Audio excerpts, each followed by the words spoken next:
we are, of course, playing The Curse of Strahd. This is episode 6. Hello, my wonderful, beautiful people in chat. So nice to see you all. Everyone is incredibly excited for tonight's game, guys. I hope you're ready for all that they've thrown your way, honestly, because a lot of the things you can blame chat for tonight. Nice. Yeah, there's a lot dolls. of... Lots of dolls, I bet. There may be some dolls. Chat has scarred me. People do know your weaknesses now, Lee. You've shown them. You've shown them their weakness, and so, well, there's no escape now, I'm afraid. So, we are going to go. No, Richard is not tonight. Hello, what about man? Hello, Glirad Ravenwood. Hello, Mr. Priest. Hello, Scarstar. Hello, Wizard. Hello, Flaming Killer. Hello, Seth Dakota. What's up, buddy? Adong is ready. Epimetheus. All the boys and girls are in. Starkana Bravit. Hello, Beast Runner. Oh my God, so many guys ready for action. Ready to see you guys suffer. Look at them all. Look at them all there, sitting in chat, ready to watch you suffer. I'm very excited about that. You're not Lee. Don't lie to me. That's you're Myth. There we go. So let's go around. Let's go around and remind ourselves who we are and who we are playing in tonight's session of The Curse of Strahd, episode 6, entitled The Fields of Lysanga. So, Myth, if you would be so kind to begin. No. Well, then you die first. Ah, no. Hi, everybody. I'm Mythomatic. I stream on my own channel. I'm also the visual and production manager here on Encounter Roleplay. I am playing Enrin Colt, the ranger who hates the undead and supernatural. He is more like a witch hunter. A young guy, but he's seen some shit. He's the dude behind me. Yeah, that's him. All right then. Gareth, remind us, who are you playing? One of the fan favorites from the show. I'm playing Miles. You're very quiet, You're Gareth. a bit quiet. Put your face on the mic. Is that a little bit better? There we go. Yeah. I am playing Miles. He is a halfling bard. He's not your traditional bard. He can't really play any musical instruments, but he uses a pen and poetry and books and all that nerdy stuff. And he's about a 15-year-old boy who spent most of his life in captivity. He's escaped and then found his way to Barovia, where he's pretty much trapped again, and it's all repeating itself. Yeah, it has a way of doing that. And Lee, finally, who are you and who are you playing tonight? I am me.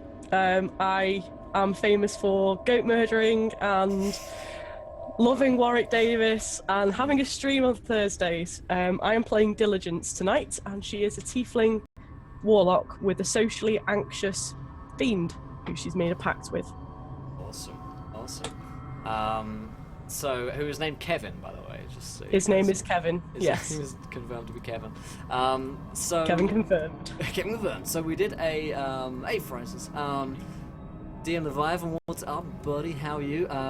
Rest in peace. So yes, indeed, it's so good to see so many of you guys here. So many new faces around tonight for the Curse of Strahd as well. So many wonderful people helping me in chat. We are incredibly blessed to have such wonderful creative minds helping me tonight to make this wonderfully horrific adventure. So let's do a quick little recap. I did one before, but in case you guys are tuning in on YouTube or you're just tuning in now, previously on The Curse of Strahd, these guys arrived in Barovia, a haunted land, ruled over by Strahd von Zarevich, the Baron himself, who is known as the Devil Strahd around here. He is a vampire lord of some repute. He has his own plane of existence, which is in fact Barovia, and he has, for some reason, you guys have been teleported here and turned into this horrible, horrible place. You took Irina Koliana, a local girl who's apparently been followed by Strahd, and it's been visited by him several times, which is worrying because, well, he's a vampire lord and it's never really good when one of those visits you. And you took her to Vallaki, a nearby town which was supposedly a safe haven where all is well in Vallaki. However, all was not well in Vallaki. Whilst the people seem to be under the illusion or the lie, they were lying to themselves that all was well, despite all the horrific things which are going on in Barovia.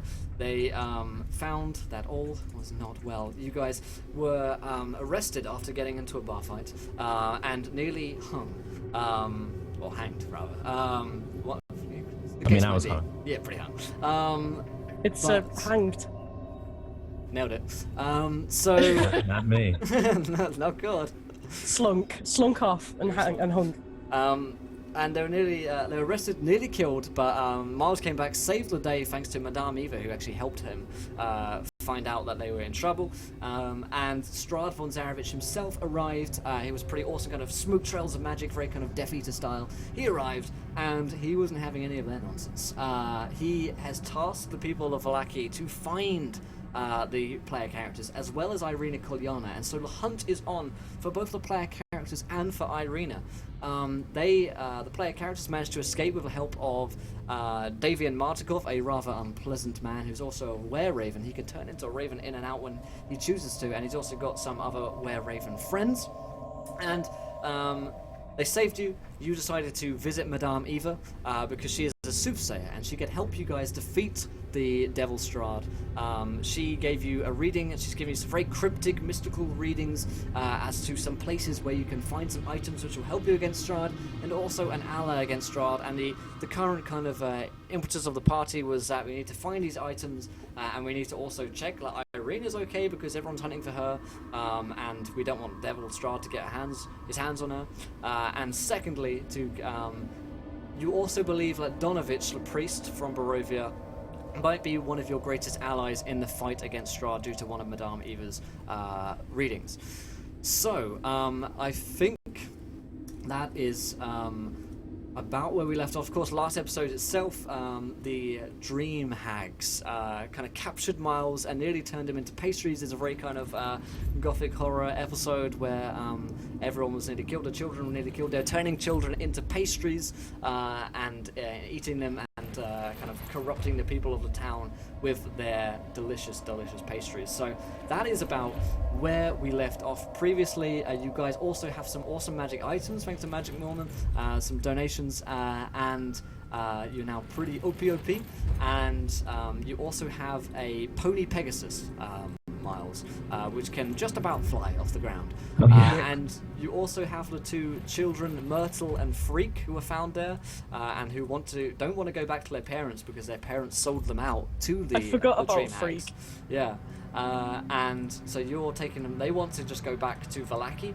Of course, you guys can't really easily get into Vallaki because you're wanted men there, and tieflings, as the case may be. So as we begin this adventure, you guys were just setting out from the stormy hilltop of the windmill, which was the Bone Grinder windmill. So as we begin this session, because there's so many new people around, I've had so many people following today and joining in this adventure and getting involved with Strahd, which is great. If you guys don't know, we're in kind of roleplay with 5 nights a week of D&D, 9 shows every single week.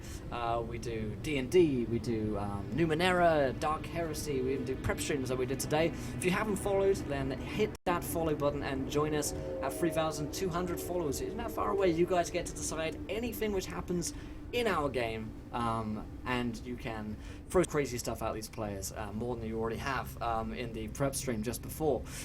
So in the past we've had absolutely cataclysmic things happen. We've had whole armies arrive, we've had people turn completely insane, we've had whole worlds destroyed. Things can get very, very odd indeed, so hit that follow button. If you haven't already, you want to affect our game, you say, well, you can via donations. Last week Magic Mormon gave these guys all +5 magic items, which was super, super cool. And so check out the donation stuff below. You can affect our game, change it. It's how we keep the show running, it's how we keep everything going, and it really helps to add to the fun of the show and you guys' involvement, along with the viewer decisions as per usual. So if you haven't retweeted as well, every 25 retweets, you guys, that's right, you get to decide anything which happens in the game. We have another viewer decision, so keep following, retweeting, telling your friends, telling your mum, but don't tell your cat, because we just can't trust them, guys. We just can't. So, other than that, are we all ready? Is anything I've forgotten, Gord? I don't think so. You mentioned the retweets. I did. You mentioned the donations. I did. I haven't mentioned Patreon. That's one of the best ways to support Yep, us. there you go. Pledge on Patreon for a little $1. You get a bunch of really cool content. Thank you so much to Math Ailes for following. Welcome, my friend, to the adventure. You're a gentleman and a scholar. Nailed it. Thank you, my friend. Thanks, man. Thanks, Math.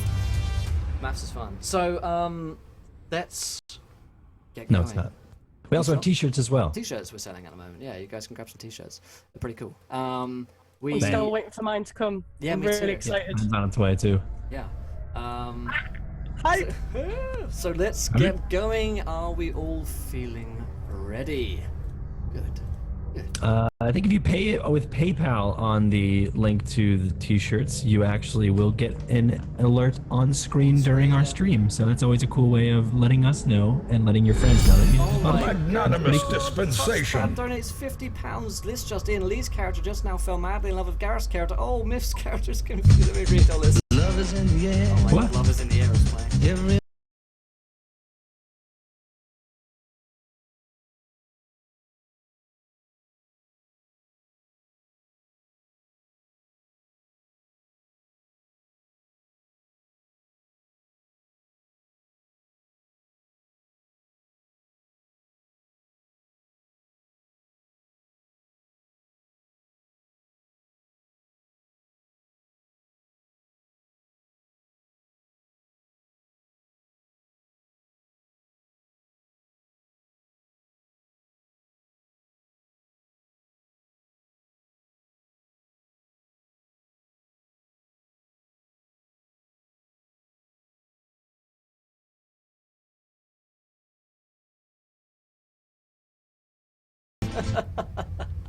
Alright guys, so when you donate you can choose a song.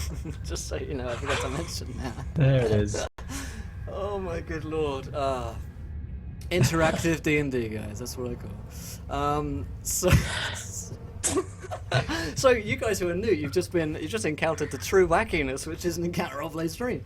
You guys can throw some crazy shit at us. So it all really helps support the show and support everything that we do here. We appreciate you guys so much. We're already at 15 retweets. Oh my good lord. Oh my golly, it's about to be 6.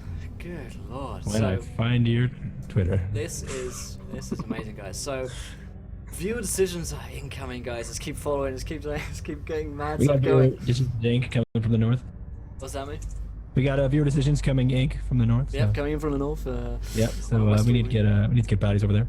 So let's get into it. So you guys have just come out of the windmill from defeating the dream hags and their dream pastries. Not that windmill. Indeed. And you have found these two children, Freak and Myrtle, and Boris, the mutant child, is also with you. Of course, Boris, for those who don't know, or those who need a reminder, he's like guy with the kind of crazy tongue, and he's kind of crazy now.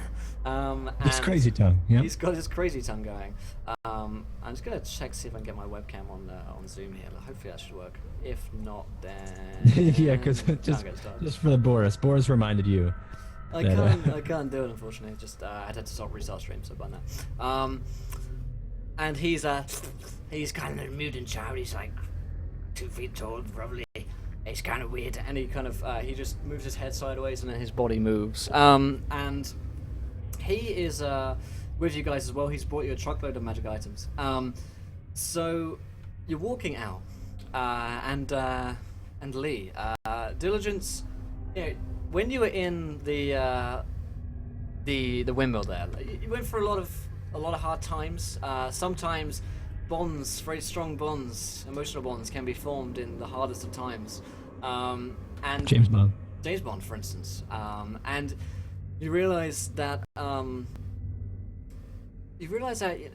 there's more to Miles than you first realized. There's more to him. And despite the fact he is only 16, she was only 16, Master Kate. But you have some strong emotional feelings towards him. Okay. Yeah. And Maybe I ride by shirtless on the Pegasus. And you realize that you're in love with him. There's something about him that's just whew. And it might not be like a kind of physical love, not necessarily that. It could just be like you just deep down you just love him. Okay, what I'm going to do is I think the only way I can get past this is if Diligence just harbours a bit of a crush on his free spirit. His free spirit, his childlike wonder, because god damn it, he's a child. And, He's not really. Oh, right? He's not a child. He just acts like a child. He's 16, right? Yeah. Oh, Yeah, okay. he's 16. It's legal. But in his mind, his spirit is much smaller, but free. Chat, I can't work. And Right. you, Enrin, for some reason harbour this irrational fear of flowers. You have the opposite effect. You're like, she's all about flowers and love. You're like, oh god, flowers, no. You just can't deal with flowers. Get everywhere. They absolutely terrify you. They get everywhere, and they are rough and coarse. So as you're heading out, let's get some visual descriptions of your characters. So, Enrin, what do you look like? The chap behind you there. Nailed it. There. He's got the greasy long hair. He's seen some shit behind those eyes. But a young character, probably around early 20s, mid 20s. But he's seen some stuff. He constantly drinks when and if he can. It's kind of like a young, I guess, Aragorn, if you were to think of that.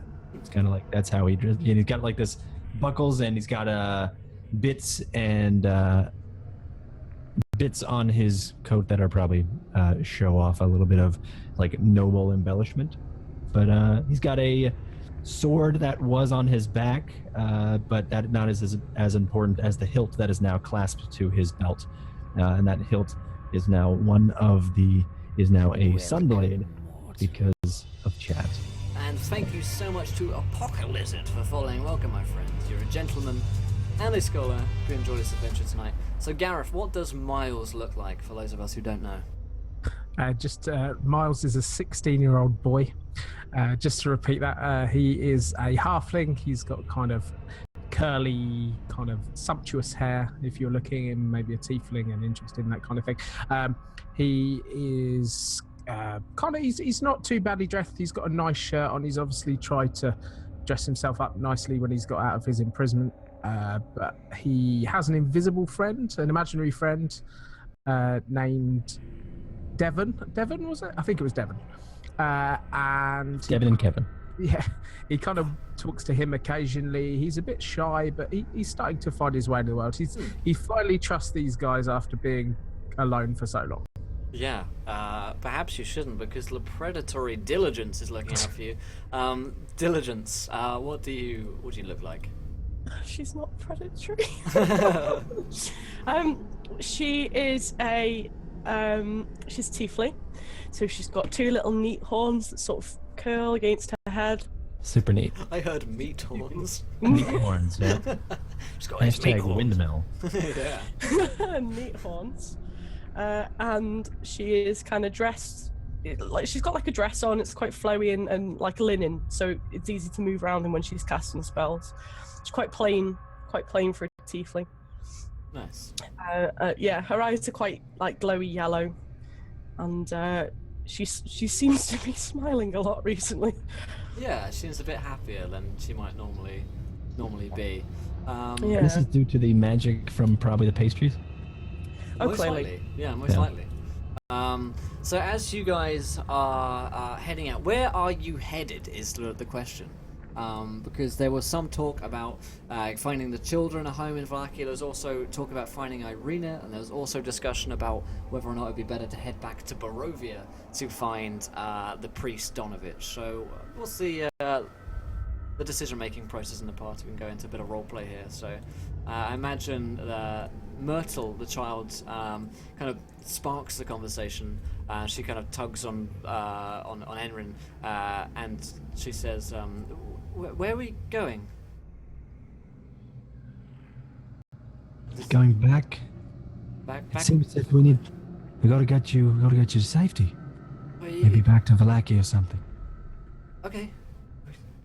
Does that sound good? And I kind of like look towards everybody else. Right, we're going back to Valakia. I think we've kind of burned our bridges in Valakia. Oh no, we're not going in. We just let them waltz in. They're children, Enrin. Look at them. They're tiny. You've seen the horrors in this place. Right. Well, I didn't stop me. I know, and you're very handy to have around, but I just worry what would happen. And they were so easily taken in, just as I was, and I kind of looked down at my feet in shame.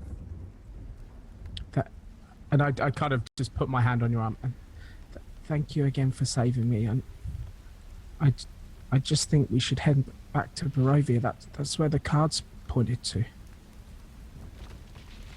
So far, the cards have done as well. And I look towards your impressive-looking blade. We're in Barovia. Barovia, the town. Yeah, sure. Let's go back there. We can go talk to go to the rose on the vine, or the thorn on the vine. Thorn on the vine. Maybe make a quick stop there, get some A drink. resplendent offering. Thanks so much to XP is overrated. He donates £20. Mount for Lee, a goat called Gareth. And the goat sound plays. Fuck him. It's still going. So there he goes again. I'm past caring. Thank you, by the way. Thank you so much. I will look after this one. So, for those of you who don't know, last night on the show, what's up, Tiger? Last night on the show, Lee is known as Lee Ghostbane now because she ended up killing the lamb Smeagol, who she so loved. Rest in fleece. On the Rest in natural fleece. one, it went very, very badly. There's now a hashtag Rest in Fleece trending in chat a lot of the time. So as Can I look up at? Why are you looking at me like that, Diligent? Don't make this weird, What are we? Have I got something on my face? And I awkwardly brush away. Diligence kind of feels this weird feeling that whatever he's brushing at, it just makes him look more adorable. And she says, no, nothing. Nothing's there. And she's just kind of look at other things like, no. Yeah, Absent-mindedly look at all the flora. You're saved by a bleating sound coming out from one of the nearby trees. Meh, meh, meh. And this sound kind of grows louder. It's like a big goat comes out from the trees. It's not like a small goat. It's kind of it's big enough, and it appears to be saddled as well, as if it wants to be ridden. And it has a little kind of collar on, like cats and dogs might, and it says Gareth across it. And it comes up to you. It has a little kind of goatee, kind of beard. And Okay. it's got not a lot of hair. I keep going. So not only am I in love with Gareth's character, but my goat is also called Gareth. You're also you're going to be riding him by the riding sound. in a moment. That's pretty much the way Will has set this up. It's horns and handlebars, yeah. Rest in fleece. Just keep He's like a shopper goat. He's like. And this kind of big goat comes over, and it kind of looks up at you and starts kind of like rubbing its horns against you, I guess. Kind of headbutts you. I'm just gonna be like, what? Hello? Where have you come from? I think he likes you. I'm gonna inspect the collar. It reads Gareth. Your name's Gareth. It's a lovely Okay. name. She kind of scritches his ears.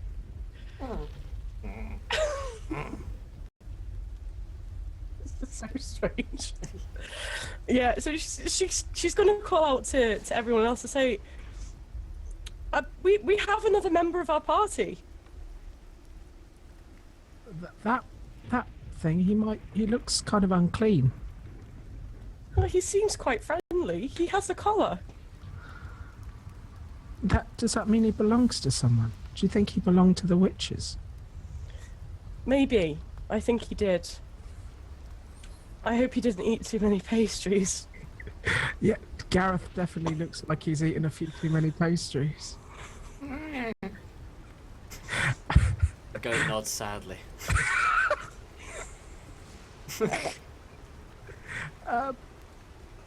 Chat, why?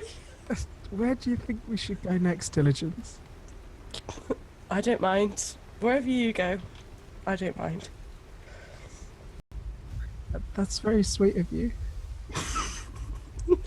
Let's both follow Enrin then. He seems to know where he's going. I believe we've made our decision, Enrin. Please lead the way. We'll trust you wherever you want to go. If I remember correctly, I think it's this way, right up here. Okay. Come on in. So Yeah. as you start going, kind of Gareth the goat starts kind of like headbutting you if you're not like riding him. Oh, what's wrong? What's wrong, Gareth? He like presents.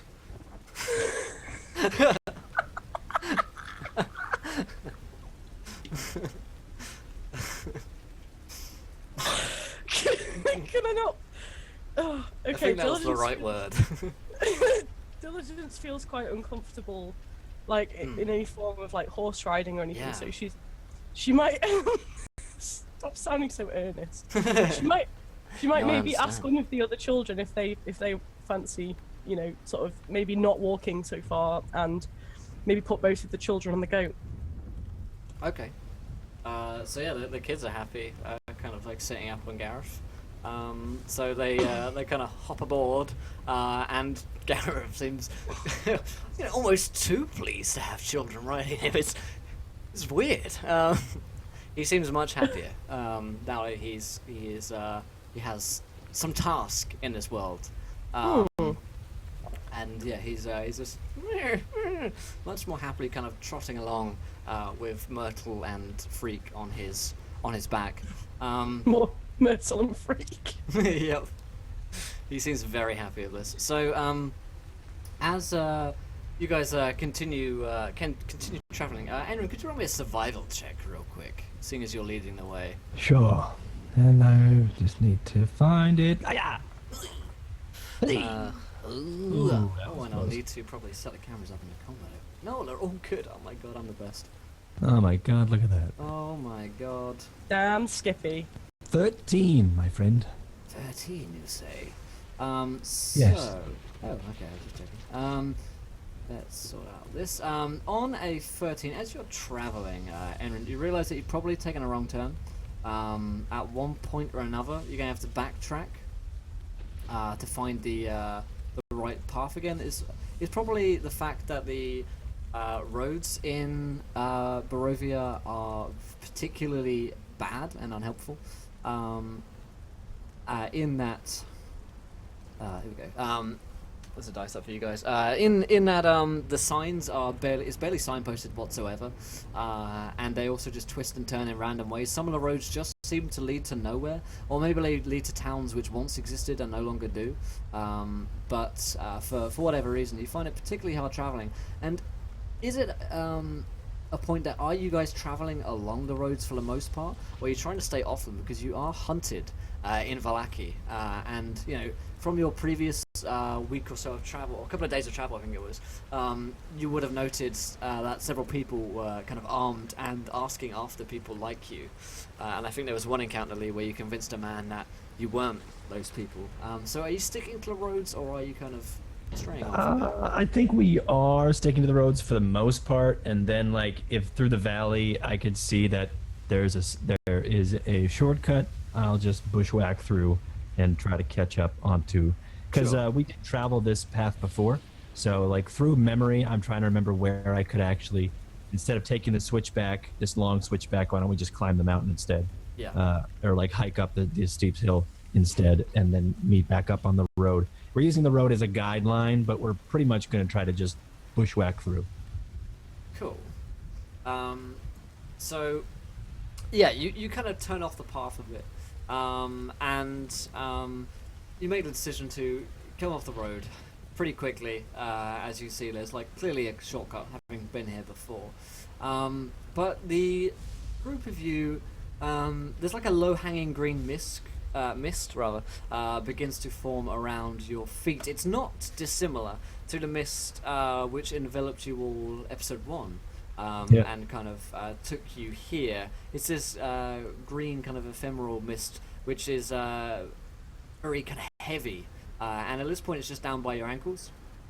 But it starts to kind of rise up and start to kind of twist around your shins and start climbing its ways up your kind of thighs as this whole area begins to be enveloped by a mist. Ooh. And you start to hear these odd sort of sounds coming, some weird kind of music. Sounds like children singing. Enrin, have you found our way home? It's the way home. The mist. This is how we got here. Quick, keep going. I think this is it. I don't think so. We've got to. Everybody said we have to. The only way out is through Strahd's blessing, and I don't think that we're there yet. What could it's the mist though? Do you not remember? Let's try to step out of the mist. Then I try to like step, like as if I was like wading through water. I try to like step over the mist and try to stay out of it as much as possible. Nice. I'm gonna drop the creepy music link to the players if you want to have a listen. What I'm playing on stream right now. And this starts to kind of grow a little louder as he's trying to kind of get out this mist, which seems to be kind of almost like taking you down, almost like clawing at you. Very kind of cloying mist begins to envelop you, and it grows louder. This music and the voices. I'm not a fan of this music at all. It's really scary. The voices begin I just like staring at the video. to grow, and as you feel this mist kind of like cloying, kind of like comes into your mouth, out of your faces, takes up your eyes, kind of goes into your eyeballs, and goes through your hair, and you can feel it kind of going through your hair. This horrible feeling. It's like soap running through your hair when you're in the shower, but it's like cloying and sticky and sweaty and horrible, and your entire skin is just covered in this hot growing moisture all over your bodies as this mist just begins to envelop you. And as it does so, until you can see no more, this kind of green mist just kind of goes into your eyeballs and you can't see anything. You kind of, just as you're about to, you open your eyes and you find yourselves away from this place. You're in what appears to be a town. You don't know how you got here. The mist is very low all of a sudden, but you're clearly not in the mountain kind of passes which you were in before. The music is gone, and you are standing in a town which appears to be abandoned. It looks like it's been abandoned for a very long time now, because the buildings look like they are kind of dilapidated. There's an outer wall which actually seems like it's kind of fallen down, and as you come in, you also see a gigantic tree in front of you. Imagine the tree from the film 300, with all the kind of corpses over it, the kind of huge, very artistically styled kind of tree, and it's huge, it's dead, it's clearly dead, and there are thousands of ravens, little ravens just kind of perched on it, all kind of like looking down at you with their kind of beaky eyes, and pressed up against this tree is a body. He looks like he's been crucified. He has no eyes. They look like the raven has picked them out. He doesn't seem to have a tongue either. And he has, kind of crucifying him and sticking him into the tree, is what appears to be a large toy doll, or some kind of children's toy, which has been driven into like a stake, and is running him through the heart and pinning him to this tree. Could you quickly roll me wisdom saving throws? As you see this. So 19 from me. 16 from Enron. all right, the 16, a 19, and a 13 from 13 from me. Diligence. So Diligence, this is probably one of the creepiest things which has ever happened to you. It's completely bizarre, and you know, it's something something in your mind kind of snaps a little bit as this happens. Could you roll me a D100, please? Ooh, Yeah, okay. no reason. Not saying why. Not saying. No reason. So 77. On a 77, let me look at this delightful little chart I have here. Is this like the chart of insanity? Maybe it is. Oh no! You've gone through a lot recently, and you're beginning to feel that there's a reason why this is happening to you. You're beginning to feel like something is out to get you, and you've become pretty paranoid about the fact that something is chasing after you, or someone is coming out to get you, because it's the only thing which your mind can rationalize all of these things which are happening to you. You know, why me? There must be something behind this. There must be someone out to get me. And so you are going through a bit of paranoia here. And so yeah, that's your kind of little sanity checkaroo there. So the rest of you are standing in this town. There's a old sign hanging nearby which reads Lysanga, Lysanga, and appears to be very old, unused sign. And the town itself, indeed, feels very old and unused. Gary Legault is particularly confused and scared, but worryingly, as you look around, there are no children on the back of Legault. There is no Myrtle, and there is no Freak on the back of Gareth Legault. Gareth, where are the children? Where have they gone? Has anyone seen the children? Who's closest to me? Closest to you would be Diligence. I gripped him. Oh, yeah. So, you know when you get I'm close to you right a now. bashful, shy child who kind of hides behind them, I do that immediately to Diligence, and I'm like, she can feel me shaking. Okay, so God, where are they? it's okay. Don't Never worry. mind where they are. Where are we? I'm gonna just sort of put my arm protectively around Miles. I'm gonna go and inspect this tree. Okay, cool. So as you do so, I'm told we've hit 25 retweets. Let me go check Sweet. that out. Indeed we have. So on 25 retweets, you guys get to decide what happens next. They have just been great. teleported to a different place, this village of Lysanga. They've seen a dead tree. There's a man who's been staked up the tree and kind of crucified. There's thousands of ravens perched on the tree. They don't know where they are. The children are gone. And can we have some lines in chat? Underneath this line here, throw out your ideas as to what happens next. You guys can decide anything whatsoever. Throw it in. Skaggith, our mod in chat, will put them together into a straw poll. We'll all vote on them, and the most popular one will happen.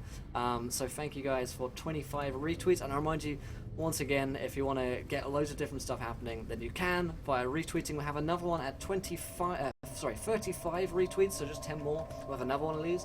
And also, when we hit 3,200 followers, that will happen as well. So hit that follow button if you haven't already, if you're enjoying the start to this creepy adventure. And thank you so much to IJ Skip for following. Welcome, my friend. You are a gentleman and a scholar.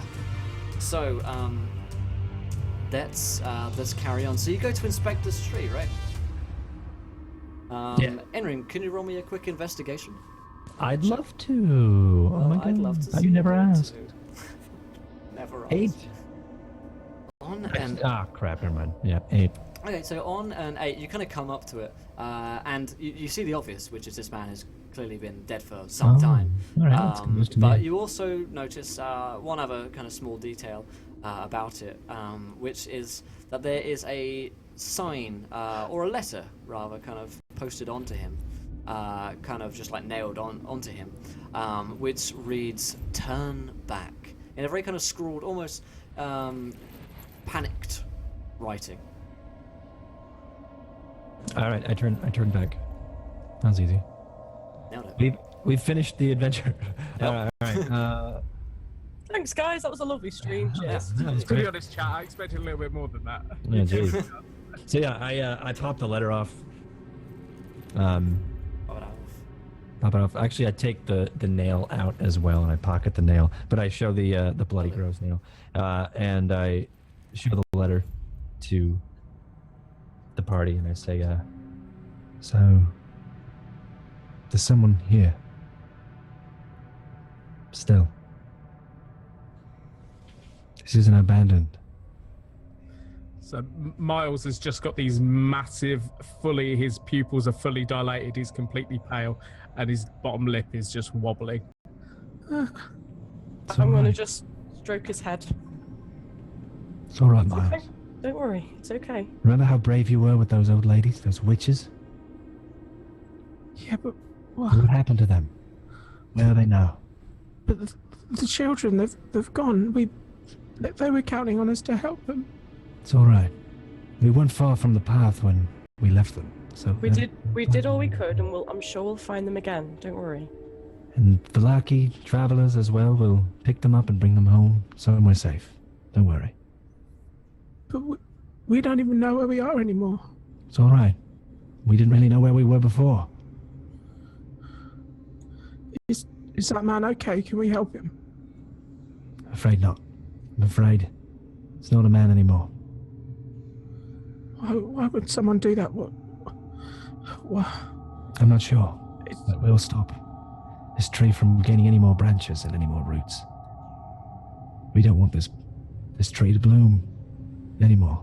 and I kind of like slap or like tousle one of the limbs that are just dangling. Nice. And probably some crows. Oh, yeah, they flutter off, yeah. Caw-caw. Yeah, so you see, other than this tree, there are a bunch of, houses. There appears to be what was once a tavern, kind of focal point in the village. Maybe there's a kind of small dilapidated church as well there. But other than that, it doesn't seem like the population of this village was very high. Maybe a couple hundred people. And it was a very kind of small, kind of closeted community. And out beyond that, you kind of see the cornfields, and there's just like stretches and stretches of cornfields, which are very kind of common sight for it's clearly a farming village. And there's also Drudgeon's Den. Welcome, Drudgeon, my friends. To the adventure, you sir are a gentleman and a scholar. Thank you so much for hitting that follow button tonight, guys. It's amazing support for the show. Are we in the Hanging Gardens of Babylon? Yeah. Chat have gone deep into depravity. Listen, we've only just begun. So we see this kind of these cornfields out beyond. They're kind of golden stalks out here, kind of distorted by the same ever-present green sun, which is misted over overhead. The cornfields, they're all like in bloom. They've been tended to by the looks of it. The cornfields look absolutely splendid. They look very full, and as if they have been farmed, cultivated, clearly, because of that kind of yellow, almost mustardy color. Welcome, Mustard Man, to the adventure. You, sir, are a gentleman and a scholar. A gentle mustard. Gentle Mustard Man. So yeah, they look like they're being cultivated very recently, yeah. So, someone must be here. There's the fields. They're very well tended, yeah. They're alive. Yes, there must be people. Maybe they're stuck here like we were stuck in Barovia.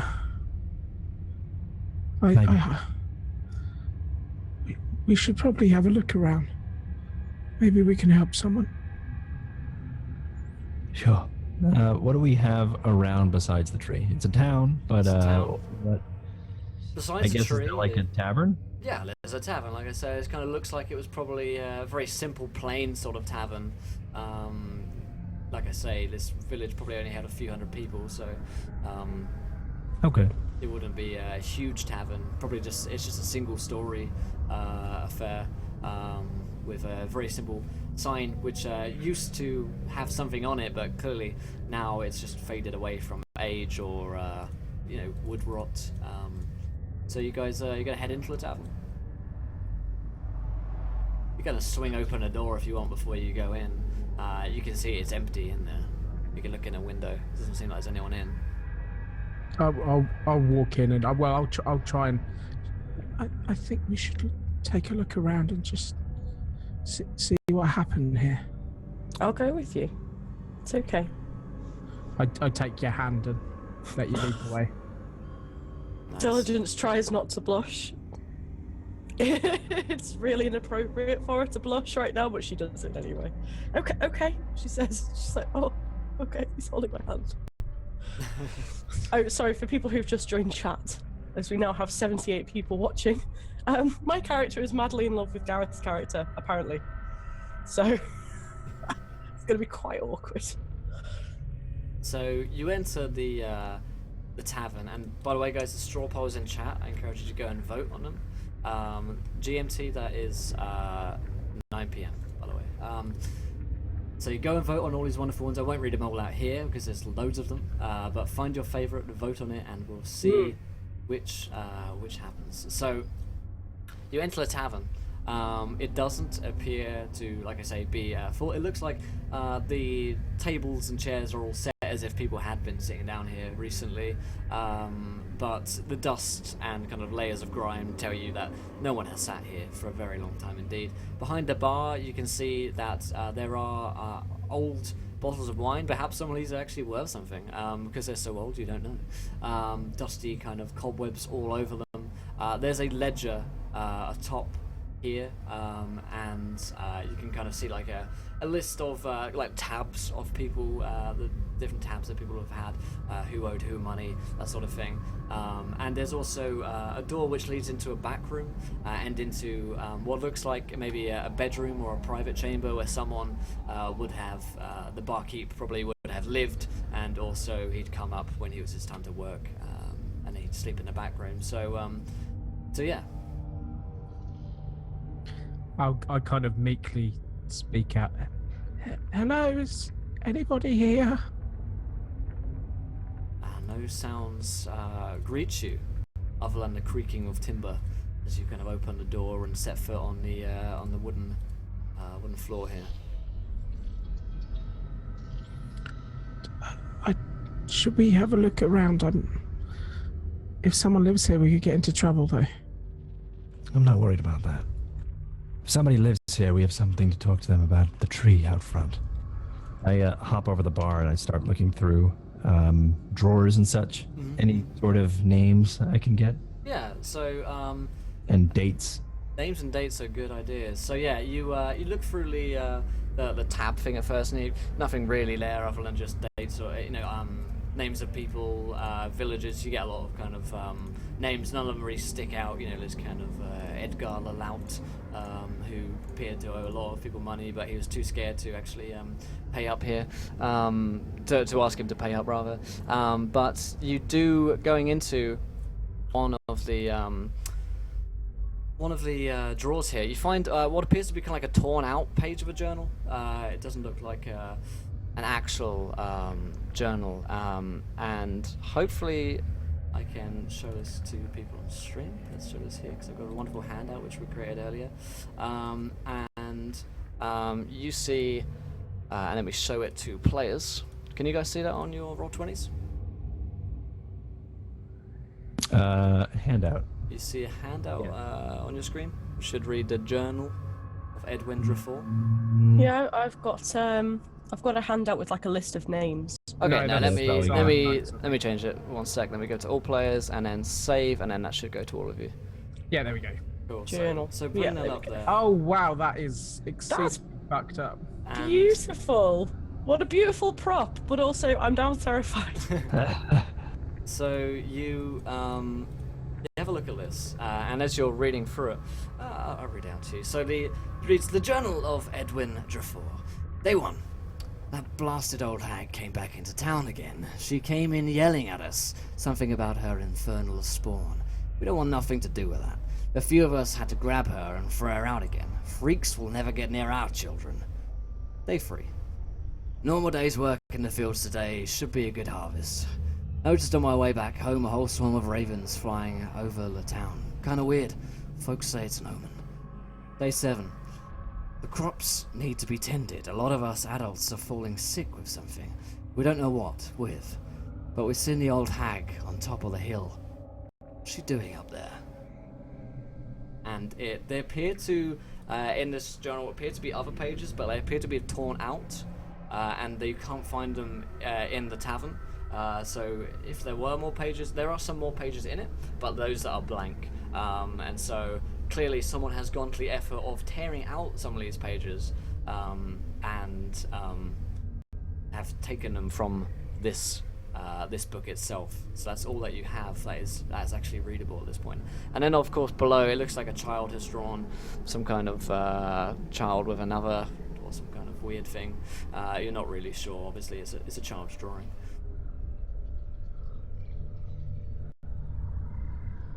So. Congrats on outcreeping the Cthulhu stream. Thank you. Yeah, I'm feeling a bit scared. Okay. So, do you show this to us all, Edwin? Yeah, he studies it much like I am now. You guys probably are like, you probably ask, and he doesn't respond, but you finally just look over his shoulder and he's just staring at this photo. Or this, the journal. Try to decipher. The picture looks like the ones that I used to draw when I was little. It doesn't look like an adult's picture. No. Do you think Edwin was a child? Doesn't write like a child. And he says he's an adult. No. This. A lot of us adults just are sick with something. Don't know what. Maybe he had a child. We should check the rooms and see if there's anyone here. And that's enough to spur me on. I get a bit more confidence and start walking. Is there like a corridor or something with more rooms down? Yeah, like I say, there's a door leading out back, which seems to lead into a private chamber where someone, like I said, the barkeep probably once lived. And so you head out down here, and you come into a pretty simple room. And in this room, there's a very simple bed with mattress, very simple kind of linen on it. Clearly not been slept in for forever because of the kind of layers of dust, and the moths are clearly eating away at this thing. And there's a bedside table with drawers and like a candle which seems to have melted down completely. And very little else. There's a window looking out, and from which you can see the tree from this window. But other than that, it seems like this man lived a very kind of frugal lifestyle, and very little kind of adornments around the place. Does it look like he lived alone? There's no sign of children in here? Doesn't appear to be signs of a child living in here. You could roll me an investigation check if you're kind of looking around the place a bit more. Just cursory glance doesn't show you too much. Yeah, no worries. Let me have a good investigate. Yeah, of course, again, as Cosmic's saying, huge shout out to everyone in chat who helped write this today. They want, we did a quick little poll, and people want more prep stuff, so for sure we'll be doing more of this in the future. Because you seem to really enjoy this, and get to seeing it played is good stuff. Okay, the 21 poll is in, apparently. I need to link to Oh it. no, that's terrifying. Let me go find it. So let me have a look at the results here. Thanks, Gaga, for that heads up, buddy. So, oh my lord, we had 37 votes on all these different ones. There's some great ones in here, guys. Okay, I like the idea of this. This sounds like fun. So a 24, you say? 21. 21, okay. So on a 21, you immediately kind of come across this kind of bedside cabinet, this kind of bedside table. As you open it up, there's a kind of sound, a kind of swooshing sound, as if a lot of air has been displaced, and it kind of rushes towards you, and you see a man kind of appear before you, but he's it's kind of ethereal and translucent, and he appears to be a very well-dressed man.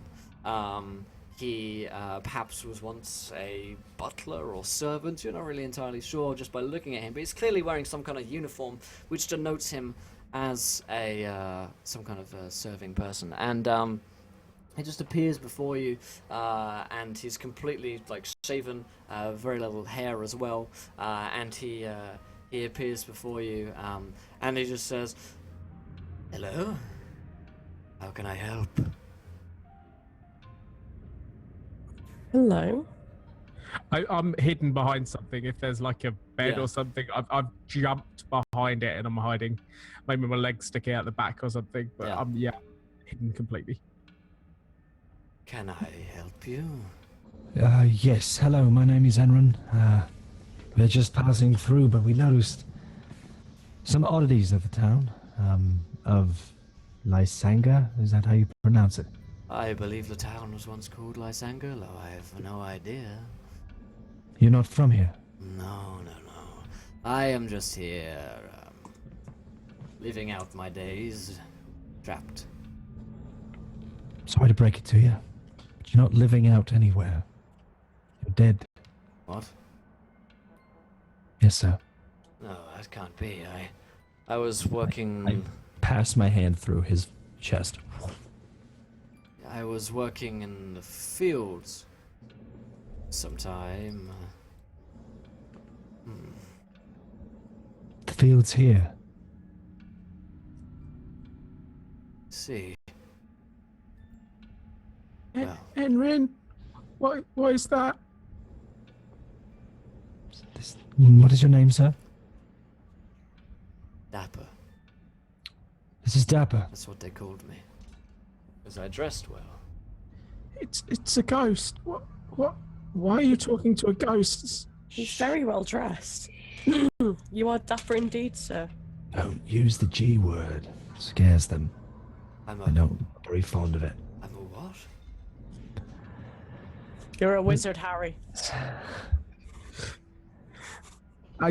You just see a head stick itself up and just kind of peeking over the top of the covers. Yeah. I don't understand. What are you doing here then? Like I said, we're passing through. We're trying to get ourselves back to Barovia.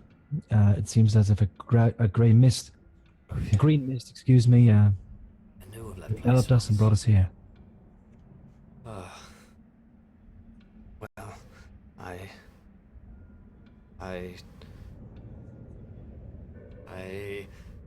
suppose I can help. I should help you.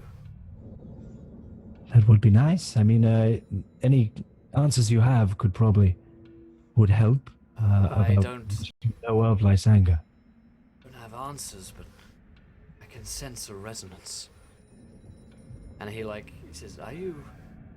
And then he kind of floats towards you. He's very weird with his movement. It's clearly not used to the whole float thing. And he says, "There's a piece of paper on you. Can I see it?"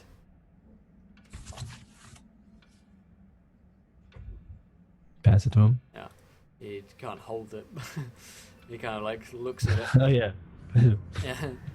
Shut. He looks at it and says, "Yes, I sense there's more to this. This is a key to understanding what happened to me. But the barkeep here, he kept something here. Several things, in fact, before I knew of them when I was alive. But and then he kind of swooshes like underneath the bed, and he says, and then he comes back out again. Look under there. There are things. They might help you. I hope if all hope for me is gone, then at least I can help you." Yes. I crawl underneath the bed and pull it out the other side. Cool. So you first of all, can I have one of you? You get to decide. Roll me a d3. So good. Roll me a d3. And it's free. Okay, cool. Perfect. So he draws out. Miles draws out 3 items, 3 different things. The first of which appears to be a mirror. Although there's clearly something more to the mirror. There's something about it kind of glints, I suppose, or something just catches each of your eyes because you're like attuned to magic items now yourself, and so you're aware that that is a thing. The second is a flask, and as you kind of get the flask, you kind of like look inside, you kind of sniff it, and it's like heavily incensed, and this is the sign that it's holy water. And clearly of some power. Some religious energy has gone into creating this water and making sure that it is, sanctified, I suppose. The third is a collar. Seems just about big enough for a horse, maybe a goat, and it is red and kind of entwined together.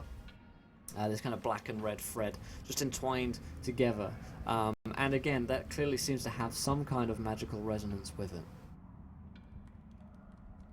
And Dapper the ghost looks So at there's a you. mirror, a collar, and what was the second one? A flask of holy water. Okay. And so he...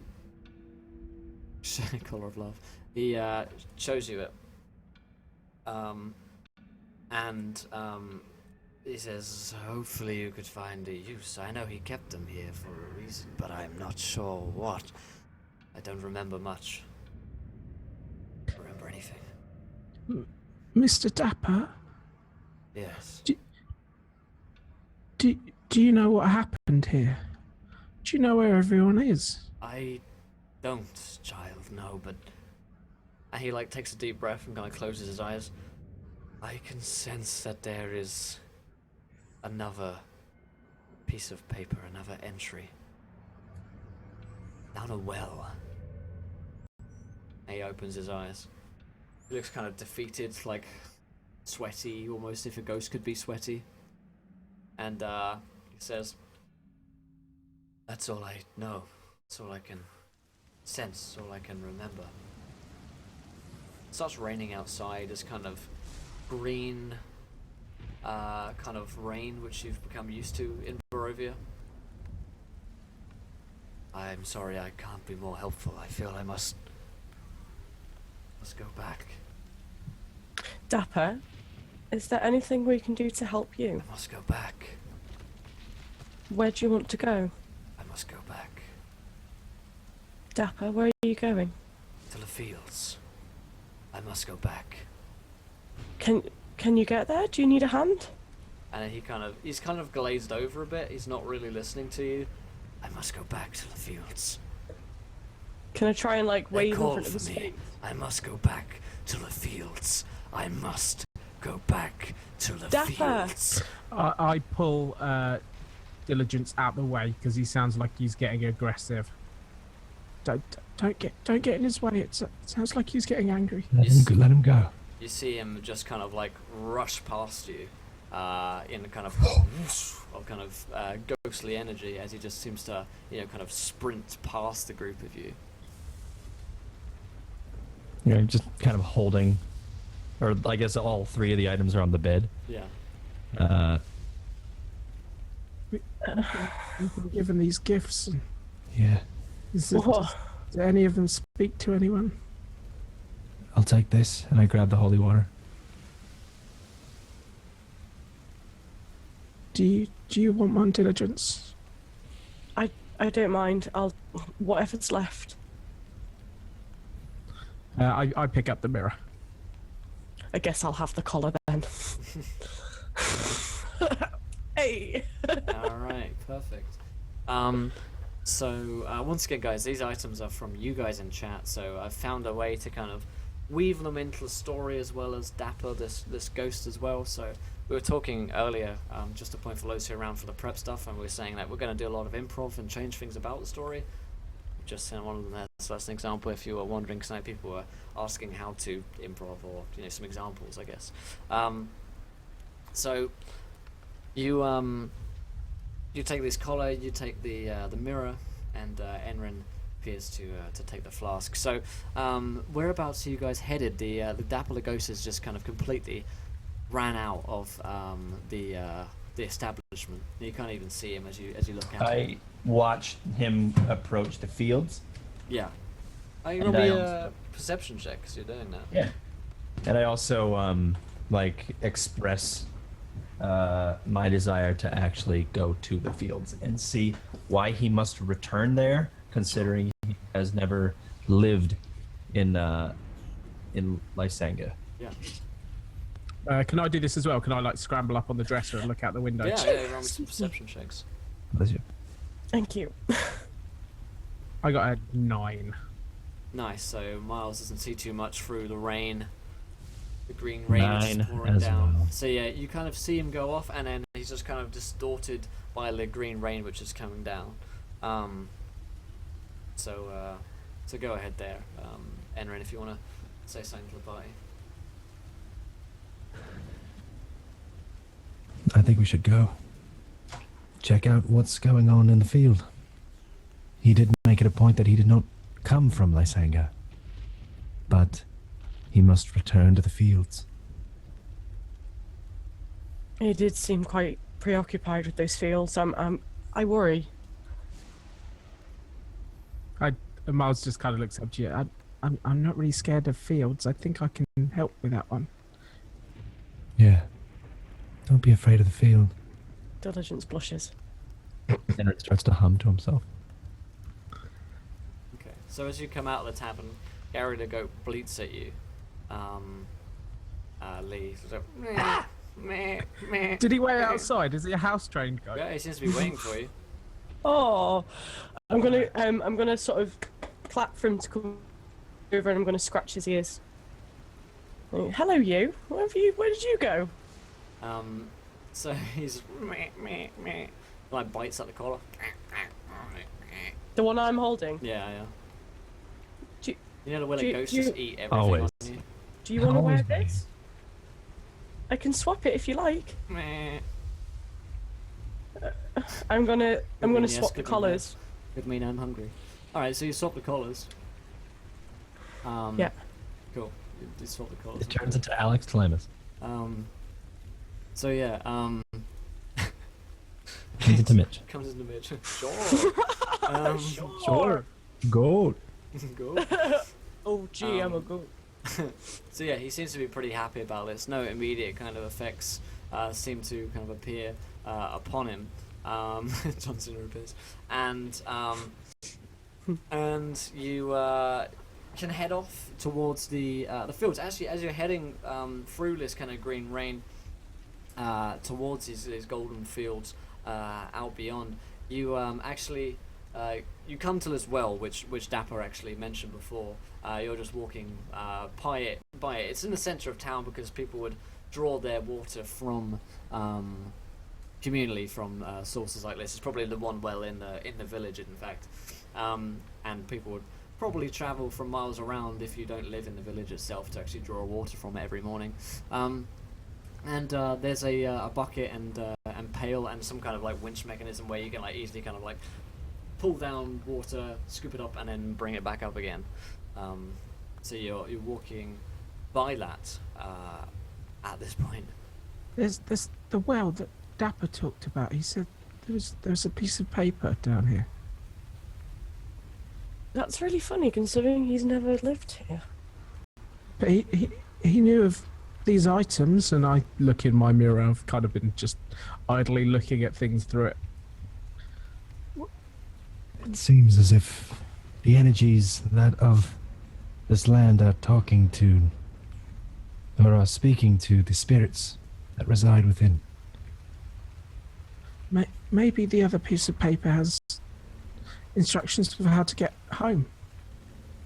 Or at least back to Barovia. I go and look over the edge of the well into it. Yeah, it's pretty dark down there, but you can make out a bucket down the bottom, which is like halfway up. Is there I'm going rope? to sort of rush over and say, be careful, Miles. It's in stasis, called. I know, exactly. I was like, Hang on. I pick up a stone and I drop it down. Cool. There's a few seconds and a. Oh, that was crazy good, Cord. That was crazy good. I kind of look at the other two guys. I think I'm the only one big enough to get down there. I was afraid you'd say that. I'll shimmy down there if you don't mind. If you're too scared, but if you want to brave this one, I'll lower you down.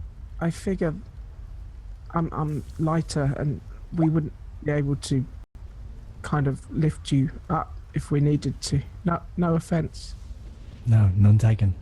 It's up to you. I would like to just tie another rope off down here just in case though. Good Pinch my idea. Sure. We've got you. I cast heroism quietly to myself. I'm absolutely terrified. You got this. You got this. It just gives me extra HP, but I think it works out thematically as well. Yeah. I think I could probably cast a light down there as well. Yeah, that would be helpful. I like cast a little orb of light and sort of set it to hover around Miles, just so he can see where he's going. Nice, nice. Like Navi. Hey, Miles! Listen, Miles! So yeah, you're gonna start winching yourself kind of down there. Yeah, so I crank up the bucket, and as long as this rope doesn't look too haggard and the bucket looks like it supports It me, looks I'm like it gonna could kinda hold you, probably. stand my feet in the bucket and Yeah. say, "Go slow, okay?" And I look specifically at Diligence. Okay.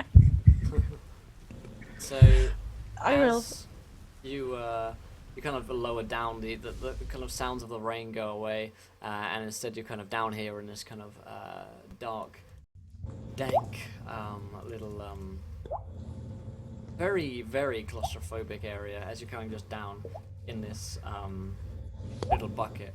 And as you come down here, can you roll me a perception check? No problem.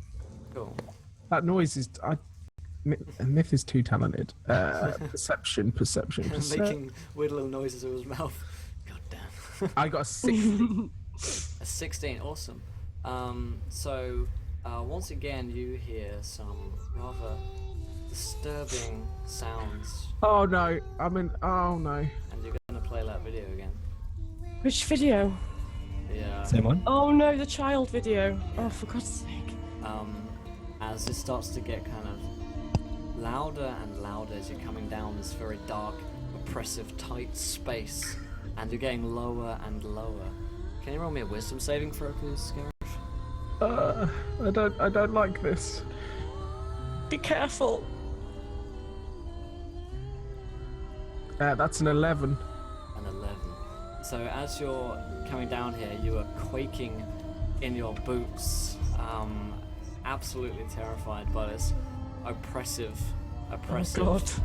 voices kind of in your head almost, just crawling in through your mind and just all around you. And you come down to the bottom here, and you reach the bottom and you see this kind of like little patch of water, and you see this note, but your hands are trembling, and your whole body is actually shaking at this point as you just hear these voices just come into your head, and you feel your whole body just like quaking and shivering. So I'm literally like I'm just frozen and just trying like more than anything to kind of get myself up. I'm okay. They're at the top of the well. They're at the top of the well. They're at the top of the well. And I reach down and grab the note. Cool. So you grab the note, and you have it in your hands. It's too dark here to read it. There's a light going off, but you're just kind of just shaking here. You don't even have the focus to be able to read it. And as you take the note, I mean, the voices just kind of soar, and the singing just begins to kind of chorus into this cacophony of horrible sounds, and all you want is just be away. Cacophony of sound, yeah. And you're just I standing in a bar. frantically start pulling on the rope, and I'm screaming at this point. You can probably... Can they hear me from the top of the well? I mean, it echoes upwards pretty well. Yep, we pull him up. Cool. The rope doesn't appear to be pulling up very well. Appear to the rope is disobeying, if you will. It Thank you is so much, disobeying. GG, disobey. For the follow, my friend, welcome. You are a gentleman. And a scholar, my friend. So yeah, you kind of like tug on a rope. It's not going. It's just like too heavy? Do Or we just, like, feel the smack rope? him? It Tug? doesn't. Yeah, it feels like it's too heavy at first, and then I imagine you kind of probably give it like a proper big sort of tug on it, Snaps.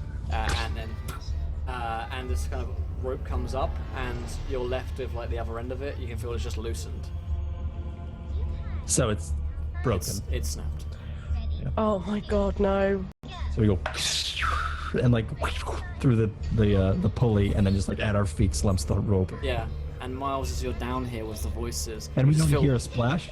Yeah, you feel like Do we the not kind of- hear anything? The rope kind of goes down below you, next to you, Gareth, and you sense that the rope has indeed fallen down.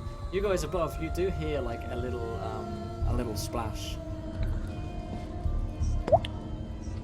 Oh my god, Miles is down the well. What's that, diligence? Miles is down the well. The rope What? is. There's a boy down in the well. Skippy! Miles is in the well. Down my shaft? Yeah. Oh my god. Okay. What are you guys doing? I mean, Cruelest, this is the cruelest thing. I probably start to panic and Miles! Miles! He's probably going to start singing at some points as well, because he sings when he's scared. Can I hear that? yeah, you can hear it. I shout back, help me! You let me fall! You let me fall! You let me fall!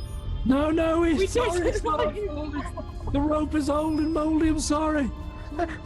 It's out here!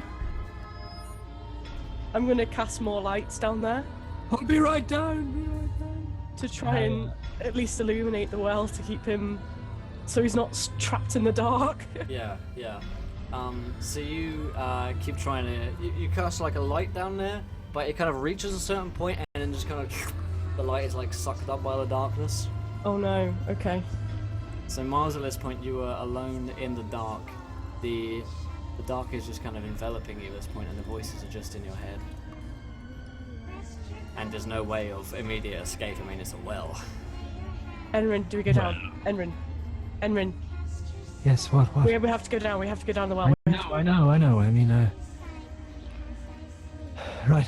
then I just like take off like the sword that's on my back that serves no purpose right now, and I head down there and I put the hilt that's in my belt and I put that in like a more secure pocket, and then I start to use what's left of the rope on our end Yeah.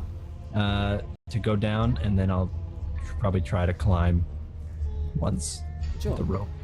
Sure. Roll me an athletics check. Sure. Can I help him? Yeah. We can assist. I do have advantage from, I think it was XP last game, Oh, okay, good. which I still have motivated, or I still have marked, so I'll use it now. Awesome. Athletics. It's a 9. 23. Yeah, 23 even from energy. So you shimmy down here, and similarly, you begin to hear these voices just kind of growing. In your mind. Children stuff. Yeah, creepy children stuff is happening in your mind as you're growing, and it's becoming difficult to focus as you're kind of shimmying down here. But you manage to kind of keep your kind of mental fortitude up and don't let it distract you. And you carry down this rope, and you find Miles at this point like curled up in a ball, quivering in a corner, holding this note in his hand. So Miles, what's the plan? I'm humming the discordant tune to myself. Oh, Miles. And so I'm like slopping. Yeah. You let me fall, Henry. You No. you wouldn't let me fall. I know. I'm sorry. It won't stop. I can't make the noise stop. It's all right. Are you hurt? No, I'm fine. I just need to get. I'm trapped again. I need to get. I'm gonna start hyperventilating. All right, I grab Enrin, or I'm sorry, I grab myself. I grab Hey. Pat on the as back. that's when I'm nervous. I just I grab him as tight as I can because sometimes that helps panic attacks. And I try to just hold him and don't really like. I'm not trying to be aggressive. Probably it seems that way at first, but I want to show affection and actually like I hold him and then it turns him from like an aggressive like hold and then it starts to soften into just a hug and I just try to calm him down as I like frantically am like looking up and I'm like holding him and I'm like trying to like looking up at the spot of light up above us, trying to figure out how we can make our way out. Alright then. So yeah, you're kind of just holding him, looking up at a kind of speck of light just above. And Diligence, rather, what are you doing at the top of this well as you see him? Dissonance is his sister. Yeah, Dissonance. Essence is my sister. I'm trying to see if I'm trying to like basically frantically casting lights down still, regardless of whether they're getting eaten up by the darkness, because I'm trying to call out to them. Edwin! Isles! I'm just gonna keep throwing lights down there. Okay.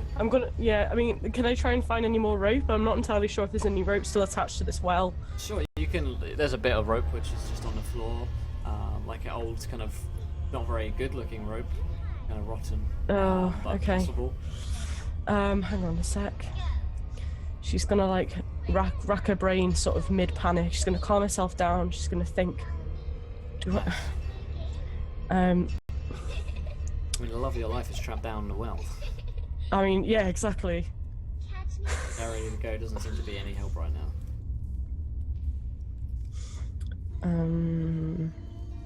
Whilst you're doing this, I'll remind you guys, if you're enjoying this adventure, you like this creepiness, and you want to see more, hit that follow button and join us.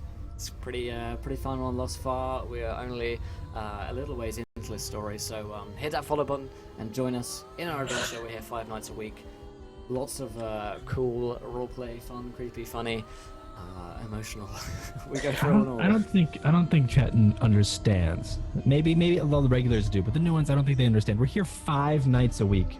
We're here playing your favorite role-playing games here on Encounter Roleplay 5 nights a week. So if you're like, oh man, I think I missed it this week, don't worry, because we're probably playing again tomorrow. Yeah. So don't worry about it. Click that follow button and hang out with us. We'd love to see returning faces. I mean, I wouldn't be carrying any rope on my person, would I? I mean, as far as I'm concerned, a standard adventuring pack, it's not really a thing that we would have in Curse of Strahd. No. I don't think a leash came with that collar, did it? Let's say it did. So Okay. it's a leash with a collar. So I'm going to frantically tie the remnants of this rope to the leash. I'm going to clip the leash. I'm going to like hook it round where the well starts. Maybe onto like an old hook or something, and I'm gonna abseil down the well. Nice. I'm gonna come down the well as So well. all of I'm you gonna are get going as to be far as Three of us are gonna get stuck down this down down. the well. My kid's with the party, so she's doing great. So yeah, roll me an athletics check if you would, Diligence. Just you're trying to come down this well here. Thank you, Beast Runner. Yes, we do have a YouTube as well. We do. God, a 4, really? So you, on a 4, it's... How do we get up to... Yeah. So the rope indeed was not particularly good. The leash doesn't seem to work at all very well. You here. looped into your belt loop and it did not hold your weight. It never does. Yeah. We've all been there, guys. We're Right, like, guys, this makes sense. And snap. Well, the goat Am had I just right? chewed through it at the top. Yeah. The goat's just hungry, tried to eat its own collar. I So must maybe that's- interrupt. There was one time when I was a kid where I had a zip line and I put a leash to the zip line and then put it on one belt loop and I ran as fast as I could so I could like slide and I just went right to the ground face first. Nice. I Oh, was like, cool. my pants. Oh, and that's really what worried me. Besides, like the bloody meat, Yeah. bloody face. Mhm. But yeah, Um, that's what I feel like happened. So as you come down here, you notice that the kind of rope just goes like a twang, and you're sent like falling back down, like scraping your arms along the way against the kind of very thin interior of this well, and it's not good times whatsoever. Could you roll me a D10, please, Diligence? Yeah. Miles decided to go in, Enrin followed him down, and finally Diligence has gone in as well. That's how they all got in here. Well, the bucket snapped with Miles, and then we went in True. to help, and then she went in to help, Yeah. and now we're Seems to there. be. So you take a 6 damage as you kind of scrape and fall, the last bit, and land with a kind of splash down amongst the other two of you. So the two of you are here, and you are similarly diligent. You have this creepy children kind of song going on in your head as you're down in as well. So the group of you are down here. How on earth are you going to get out as well? We're gonna have to do one of those Indiana Jones style. Like me and Enrin are gonna link arms, and we're gonna do that slow walk, and sort of Nah, Miles is gonna be perched on our shoulders, and Emperor's we're New gonna. Groove is what you meant. Oh dear. Yeah, actually, I'm gonna start taking some of the old rope, or I'm gonna start digging around in this gross, sloppy water where the rope was, and I'm actually gonna start wrapping it around my boots to give myself some more surface area, like around the soles of my boots, and around the toe and the soles, and then coiling it around each of them, and then I'm gonna try to. How wide is this well? Only a couple feet. Couple of feet. Yeah. Okay, I'm gonna try to like chimney crawl out of this like a I guess a mountain climber would up like a. Sure. Yeah. It's going to be an athletics check to get Yeah. yourself out of here. All right. Is that Sure. the door sound which keeps playing and it sounds like there's a door closing each time? What's up, Travis, my friend? 22. 22. So on a 22, you start kind of shifting yourself out of here, just like shimmying up this well until you kind of burst out, wet, matted hair, and the voices are gone for you, but back down in as well, where these guys are like freaking out. They are very much still in their minds. So, go ahead, Miles. So Miles, kind of after kind of staying down, he's decided that his life depends on getting out of this. He kind of relies on his more baser instincts, and he's just going to attempt to claw his way up. Is the walls particularly rough? Are they smooth? They're smooth, but they're also wet. Okay, so there's no way I'm getting out of this. Did I give him a Generous boost? feast. Thank you so much to Crimson Phoenix and his £5. Suddenly behind Diligence, he hears this sweet yet creepy little girl giggling, a young Huma girl. She appears... Oh my god, that creepy. That horrible creep. She seems no more than 5 years old, long black hair. She has no eyes, where her eyes would be dark black emptiness. So you can name an NPC for £5. Thanks so much, Brian. So, you... Brian. It doesn't go well for you guys. So as you're down this well, you hear this creepy little little giggle coming, and It's Moan Myrtle. it's Moaning Myrtle, yeah. And as you look over, I think you meant in real life. Yeah, I just had to check there just to make sure there wasn't a creepy little girl stood behind me. Yeah. As you kind of What if there see was? you see this creepy I'd- little girl. She's I'd freak. probably 5 years old, has matted dark hair, and she doesn't appear to have like eyes. They're just like sockets looking at you. And she just kind of smiles at you as this kind of music begins to grow. And you've never been more afraid in your life. Like, this is the scariest thing that's ever happened. And I'm a tiefling with and you're- a pact with a fiend. with a fiend. So Yep. you just want to be straight out of here at this point. So Gareth, with Diligence's help, Miles can try and get up here. Yeah, I will do With that. athletics, with a kind of boost up. Yeah. Do you want an athletics? Yeah. Yeah. Athletics. That's a 5. That is a 5. So you try and get him up and just comes back down again as you're like, probably Diligence is just distracted by this guy. Oh, look at this girl. As you're trying to like helping him up, but he's just not getting up there at all. Enrin, Cole, at the top, what are you doing? Enrin is gonna throw down the coils of rope that he had, just to give them more surface area. He calls down to them as well, explaining what to just wrap these around your feet. They'll give you more grip, blah blah blah. And he's also just frantically looking around for some rope or a log, or maybe he runs towards the woods and grabs a branch, and he uses his sunblade to cut it, and then tries to bring back a long branch. Nothing's probably going to be long enough. There's going to be like 30 feet long, but probably a good 15-foot branch is probably doable, and that's what he's going to look for. So yeah, you go looking for a branch, you grab on, start leaning it down, so you guys are only going to have to get some of the way before being helped up, so you can roll again at advantage to actually get out of this well with Enrin's help here. Yeah, I will do Light that. branch hits you in the face. What the hell is this? Oh. Oh, that's a 12. Okay, a 12 from Miles. And Diligence, do you want to roll as well? Am I rolling athletics? Sorry. Yeah. Okay. Athletics with advantage. With advantage. Okay. Oh. 16. I'm stuck down this freaking. 16. It's 16 is advantage, pretty you're good. fine. Okay, cool. Yeah. So 15.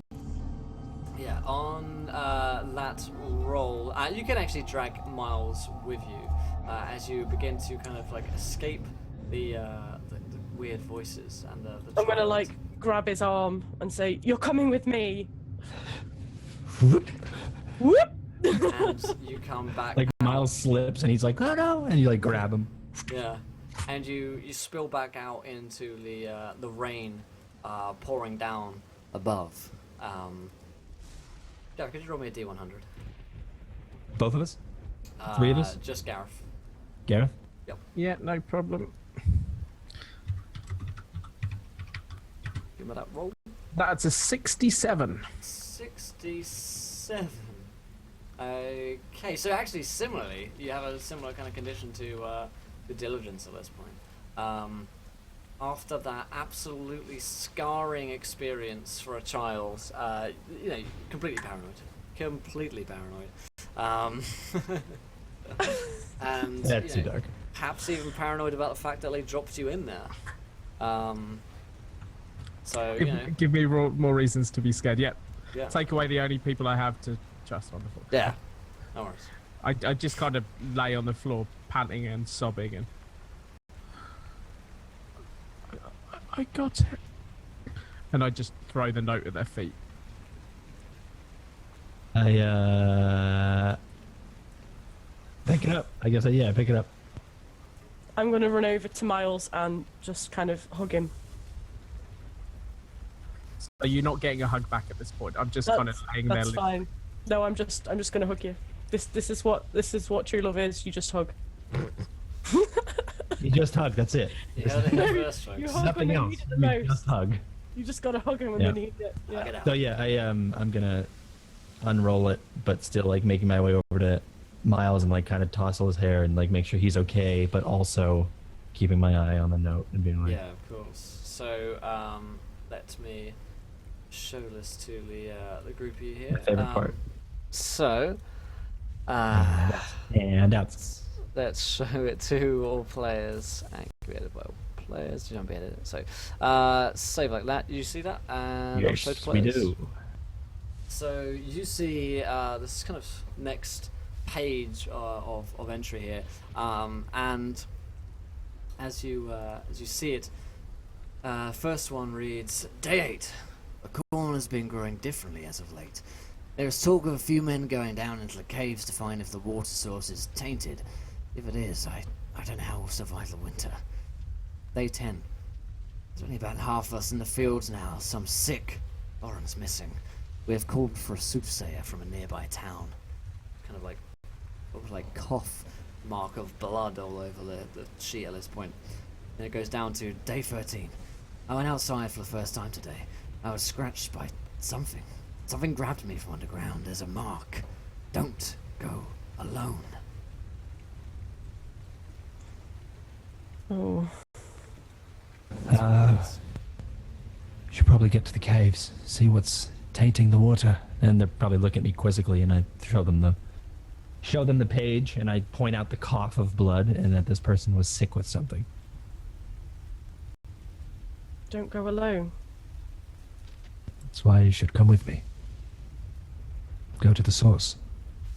Yeah. So you can leave me again. Not gonna leave you. You're gonna come with us. You're coming with us. I'm not leaving you alone again. You aren't going down any more wells. Just like we left Myrtle and Free. We didn't leave them. We were taken from where we were. You remember the mist and what it did to us, how it took us, the first time round? I'd say nothing. I just look at you blankly. You wanna hold the paper? I put my hand out. I do want to hold the paper. I'm gonna hold that note. I do want to hold the blood stain. I roll it up, and I find like a long blade of grass, and I tie it, and then I give it to him like a scroll. Nice. Lead the way, Mr. Ranger. All right, then. Sure. I put my ear to the ground like an idiot. When I was down in the well, It's actually a like an ancient Indian technique. is Yeah, I to know. say apparently. I'm like, there's a railroad nearby. So the Iron Horse is coming. When I was down in the well, was there like a current at all? Sure. Yeah. Okay, I'm going to, with my ranger senses, because I'm a human and not a ranger in real life. Right, a normal human. With my ranger senses, I'm gonna be like, and like try to use my direction and knowledge of direction to which way that current came from, and I start marching that way towards what I assume would be the water taint source from Okay. the cave. Could you roll me a like a I walk nature towards check? the taint. Nature, Straight yeah. towards that taint. So let's get a nature check there. There's a note again for you guys who are interested. And I'll show you the first one again, just in case you're interested in that as well. This was number 1. 7.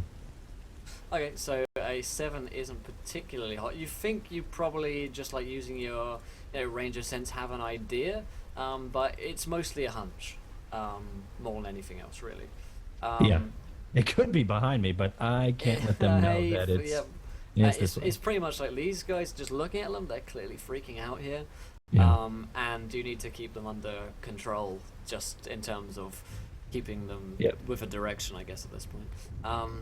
So, as you guys start to head towards the fields for the second time, at this point, I'll remind you guys, if you're following along in this adventure and you want to watch more, you're enjoying our session so far, hit that follow button and join us. Every little follow helps, and it adds to the momentum of the stream, helps us feel good and get towards our goal of 3,200 followers, where you guys get to decide anything which happens in our game. We're here 5 nights a week, play 9 different shows of D&D, and we do a whole lot of other stuff like 24-hour D&D streams every single month. You can find a schedule there. But a YouTube channel, all of our videos go up there as well. If you haven't retweeted, I think we're on 27 retweets out of 35, so hit that retweet button, and you can make another viewer decision happen where you guys get to decide what happens in this game. You've already involved Dapper the Ghost, so hopefully we can throw some more madness these guys' way over the course of the rest of this show. Madness, I say. So you guys are heading off towards the fields, and you're coming into these fields, and as you do so, fields Batman, yeah. As you kind of come into this field, the rain itself begins to kind of abate, as if you've kind of walked into a free, luscious almost area. It feels much nicer in this part. There's still like a bit of a biting wind, but you do feel immediately drier and somewhat safer in here because of the kind of golden light, which is kind of pouring down, but slightly obscured by the green mist. So it's got this odd kind of weird taint to the light here. As you're walking by, you see several scarecrows up in the field, which are a pretty normal kind of sight in a farm field. But these scarecrows aren't, of course, just normal scarecrows. These scarecrows appear, instead of having heads of a scarecrow like a pumpkin or some kind of just straw head put together, they have crucified raven bodies on top instead of heads. Of course they do. Yeah. What? Crucified raven bodies. Instead of heads, they have crucified raven bodies stuck to them, almost like sewn in or stitched in to the fabric of the scarecrow. Nice. Yeah, seems that way. Diligence isn't particularly like she's taken aback by this, but she's not disgusted at this moment in time. I think she's past reacting. She's gonna kind of stare. So Miles has actually probably never ever seen a scarecrow before. Yeah. I've read of these in my books, but is this normal that they're not just scaring the crows? I'm gonna look at him and say, "No, my love, no." And why would they do that to birds? I'm not sure, sweet. To teach the other birds to stay out of their crops. It's a thing farmers do. But this is a bit extreme. As I toss over the crow's tail. Yeah. I want 10 feet just to touch it. But yeah, as I shake the pole. Yeah. I wander over and have a closer look at one. Okay. So you go over to one. You see his kind of leering kind of grin looking down at you. There's almost like the sense that it kind of turns back to look at you, but it's just your imagination. And you see this kind of root system, which seems to be kind of going from its feet, where the kind of feet of the scarecrow would be. It kind of finishes in these kind of like roots, almost like a plant. You know how if you pull like a potato out of the ground, you see there's like roots and they kind of come down. It's almost like triangle kind of shape below it. It's kind of how its body, its kind of torso finishes down into these kind of straw roots, which appear to be going down into the earth. And as you look down at the earth itself that you're looking at, you see there's some disturbed earth there. There's almost like a mound, as if the earth was disturbed recently. It's also Enrin, the telltale sign of some kind of shallow grave built here. It's got roots. They're not plants, are they? I've never read that in a book. No, unless they using the roots to stand up. I'm not sure. I'm more worried about this, and I poke around in the in this shallow grave in this mound. What do you poke with?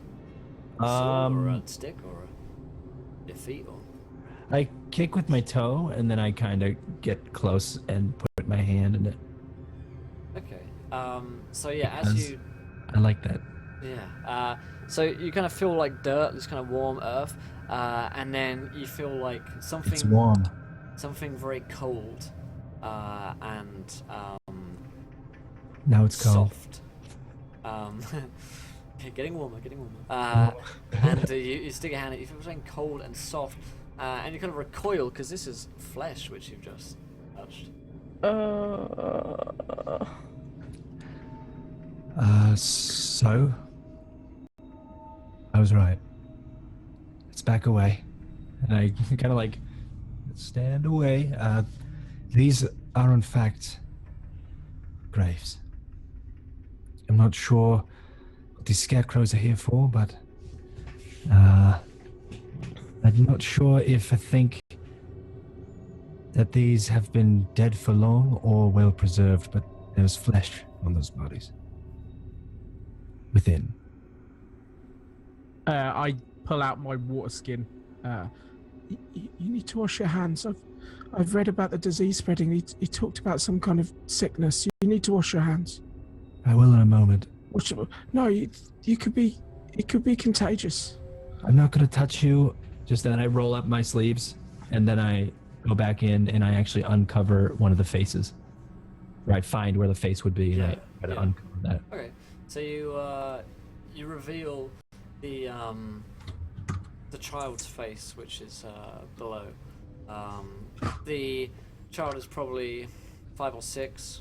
Once had some dusty hair, but is now kind of completely like gone away from dirt. There's actually a worm crawling through the eye socket at this point, and kind of maggots starting to grow. But other than that, it's a recent corpse. Certainly, it seems that way. I don't let the other party see this. I just cover it up, and then I go to wash my hands with the water skin.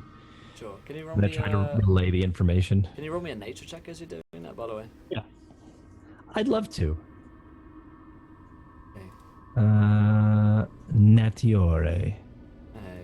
Okay. So all that you really know from this is that there's some form of connection between the scarecrow and the child. You don't really know the nature of that connection. You just know that there is some form of bond because you can see some of the roots from the scarecrow just going into the child's like face and neck. Oh.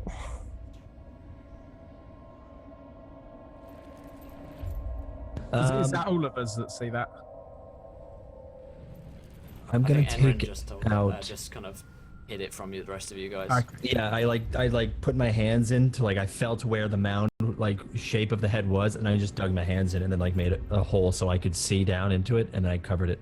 But before I actually cover it, I'm actually going to back the other people away, or the other party, like the party away, and I'm gonna reach into my coat, and I'm gonna pull out the vial that says youth on it from the witch last season. Ooh. Or last session. I'm gonna pop it and kind of drain it into the mouth of this corpse, and hope I can breathe some life to ask it some questions. Sure. So as you kind of pour this it was like this golden liquid down into the child's mouth, its eyes like open. Well, the one eye, which is still not eaten away by maggots and worms, an eye open and a mouth kind of gasps to life. It's like you're it's like a hiccuping, like Yeah. and it looks at you, this little boy, and looking around in terror. It's all right. It's all right. And I kind of wave the other guys around. I just like, I guess away from eyesight of the mound hole where this kid kind of can see me. I kind of just be like, It's a bit of a sight, so just don't be scared. as like Miles and Diligence approach, and then I kind of look back and Hello. Hello, child. Don't be scared. Yeah, you guys see this 5 or 6-year-old boy's got one eye, the rest is being eaten out by covered by worms. dirt. It's like Yeah. caked dirt, and there's like a worm in there. Yeah. I get down on my hands and knees. Hello. I'm gonna kneel down as well. It's okay. Don't be scared. What's your name? My name's Enrin. Hello. John. Hello, John. Do you know why you're lying here? The fields. The fields. Had to work in the fields. After Daddy. Daddy, he really sick. So we bugs in the fields. It's okay. I'm gonna reach out my hand and try and hold his. Like I know, it's gonna be cold, and she's just gonna hold his hand. It's okay. Gonna, like, dig out his hand. You what? You have? Oh, he have, doesn't have a like- hand. You just see his head at this point. You've just uncovered his head. The rest of it Oh, was I buried. thought it was his. I'll be frantically digging to get him out then with my Mm. bare hands, just pulling at the dirt. Yeah, so you try and like dig him out, and there's like the roots that are kind of stuck to him as you kind of uncover Morud's body. You see all this whole root structure kind of like stuck to his body, and as you like try and pull him, the roots are like trying to like they're just like being like trying to stick onto him, almost like you know, Yeah. suckers or tentacles. Like Almost. we move him and like the Yeah, the like- scarecrow jostles. Yeah. Yeah. I'll pull out my short sword and just start chopping at the roots. Hey, we need to get him out of here. There's, Wait. Hold on. I probably before he stopped me, I would have got probably 2 or 3 roots. Yeah. Hold on. We've got to figure out what this is first before we start chopping away. John, He's trapped in here. How can you keep him like this? Why would you leave him? We need to free him. he's gone. He's already gone. I can hear him. I can see him with my eyes. I know that. That's because of this, and I flick the ding ding ding, flick the empty vial. This is from the witches. Remember? They gave us a vial to help us here. John, tell us about your dad. He was sick because he worked in the fields. Yes. The fields. What was your father's name, Let's John? return to the fields. I stand between Enrin and the boy. You can't do this. This is not fair. Edwin. Edwin. Who's Edwin? Was Edwin your daddy's name? Eddie. Is that daddy? He tries to nod. Edwin was the one with the journal. Yeah. Miles, could I see the first page we found? I drop it to one side of him deliberately on the floor, and as soon as he bends to pick it up, I take another few roots out. I can't let you do this. This is cruel. It's not fair. What's happening to him? If he's dead, we need to let him rest. We can't do this. He was resting. He's still resting. We just need to make sure and find out what we're doing. What is happening here? Do you know what's going on here? I don't. But if he's dead, we need to let him rest. I'm this already is not the way. folding over the scroll or the note to the picture that the child's picture, and I go, John, Jude, is this yours? Did you draw this? Sarah's. Sarah's. Sarah. Sarah. Sister. And where is she now? Do you remember? The fields. Fields. We must return to the fields. Can I try and find if there's another grave nearby? We're in the field, right? We're in the Next to fields. him.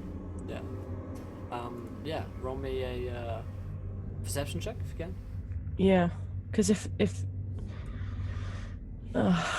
his sister was in the fields as well, she's going to be buried nearby, isn't she? Clearly. Yeah. This is what Diligence is thinking. Sorry, I'm not just So an 18. So yeah, you spot a nearby grave. A nearby scarecrow, I guess, in a similar kind of mound. As it Yeah. were. I'll sort of wander over slowly, and I'll just sort of start brushing some of the dirt away. Yeah, you find a dead girl, a little older, maybe 10 or 11. It's kind of similar, kind of flaxen hair. Okay. Now long, kind of dead hair. Obviously, she's not alive. I'll wander back over to Enrin and like whisper to him that I found her, I think. Miles is getting frustrated with how long it's taking to chop the roots out of the dirt, and he's just going to start chopping at the base of the scarecrow. Okay. Start chopping away. It can roll me an athletics check to see how effective that is. So Enrin, what are you doing here? John, what happened in the fields? Why is everybody in the fields? It says, parents feel sick. We had to work. For who? For Ozzy. Welcome, Ozzy, to the adventure. You are a gentleman and a scholar, sir. Thank you so much for hitting that follow button, buddy. I just noticed the relief on everyone's faces. You just suddenly broke. I got it wasn't down. Ozzy. Yeah, thanks. I was worried a moment. I thought. So yeah, he says, for the harvest, we had to eat.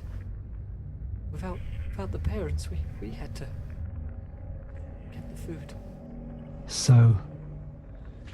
So you all had to work in the fields, and this is where you stayed? Yeah. Tell me about this. And I point to the now shaking crow because, or the scarecrow because Miles is trying to hack at it. Yeah, he looks up at Miles hacking and his eye goes wide. He seems very kind of like pained by this, or very worried that he's doing that. He's like, oh, no. Miles, stop. I'm Worried. If you're the one telling me that, I wouldn't stop. He's also saying stuff. I think what you're doing is ridiculously evil, so I'm chopping away at this thing. Yeah, the little boy John is also saying, no. Miles, look. He's scared. He doesn't like you doing that. I'm trying to free you. We owe you more than this. This is not how it should be at the end. Why will you not let me free you?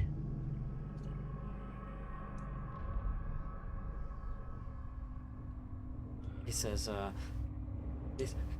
don't do that. Why? What's gonna happen? Bad things. I think something bad's already happened, and then I'll take another swing at it. He says, no, my hand. Your hand. My hand. I go to find his hand. You start digging it up. It takes a few moments to find it, but you see Find it, yeah. in his like little kid's hand, you see a crumpled up, dirty note, which has clearly been here for some time.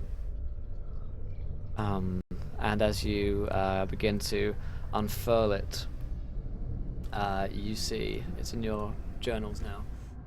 Page 3 of the journal, which reads the journal of Edwin Drefort, and his daddy written over it in what seems to be like a pastel crayon or something. Day 15.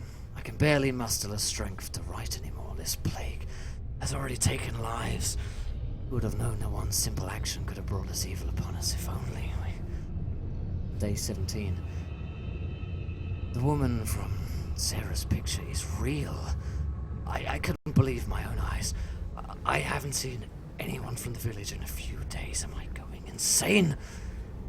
And then, in what looks like a very young child's handwriting, it's very hard to read in this kind of crayon. It reads, Oh my god. 3 days since Daddy. Where is my daddy? I don't know where he has gone. I'm hungry. And then in what seems like a more well-formed, perhaps older child's handwriting, reads, what have I done? The voices won't stop. I did what they told. I gave them my mother.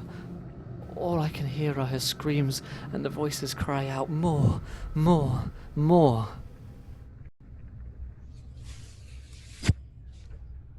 that's all the note seems to read. It trails off. I show them the notes, and I point out the 3 different handwriting.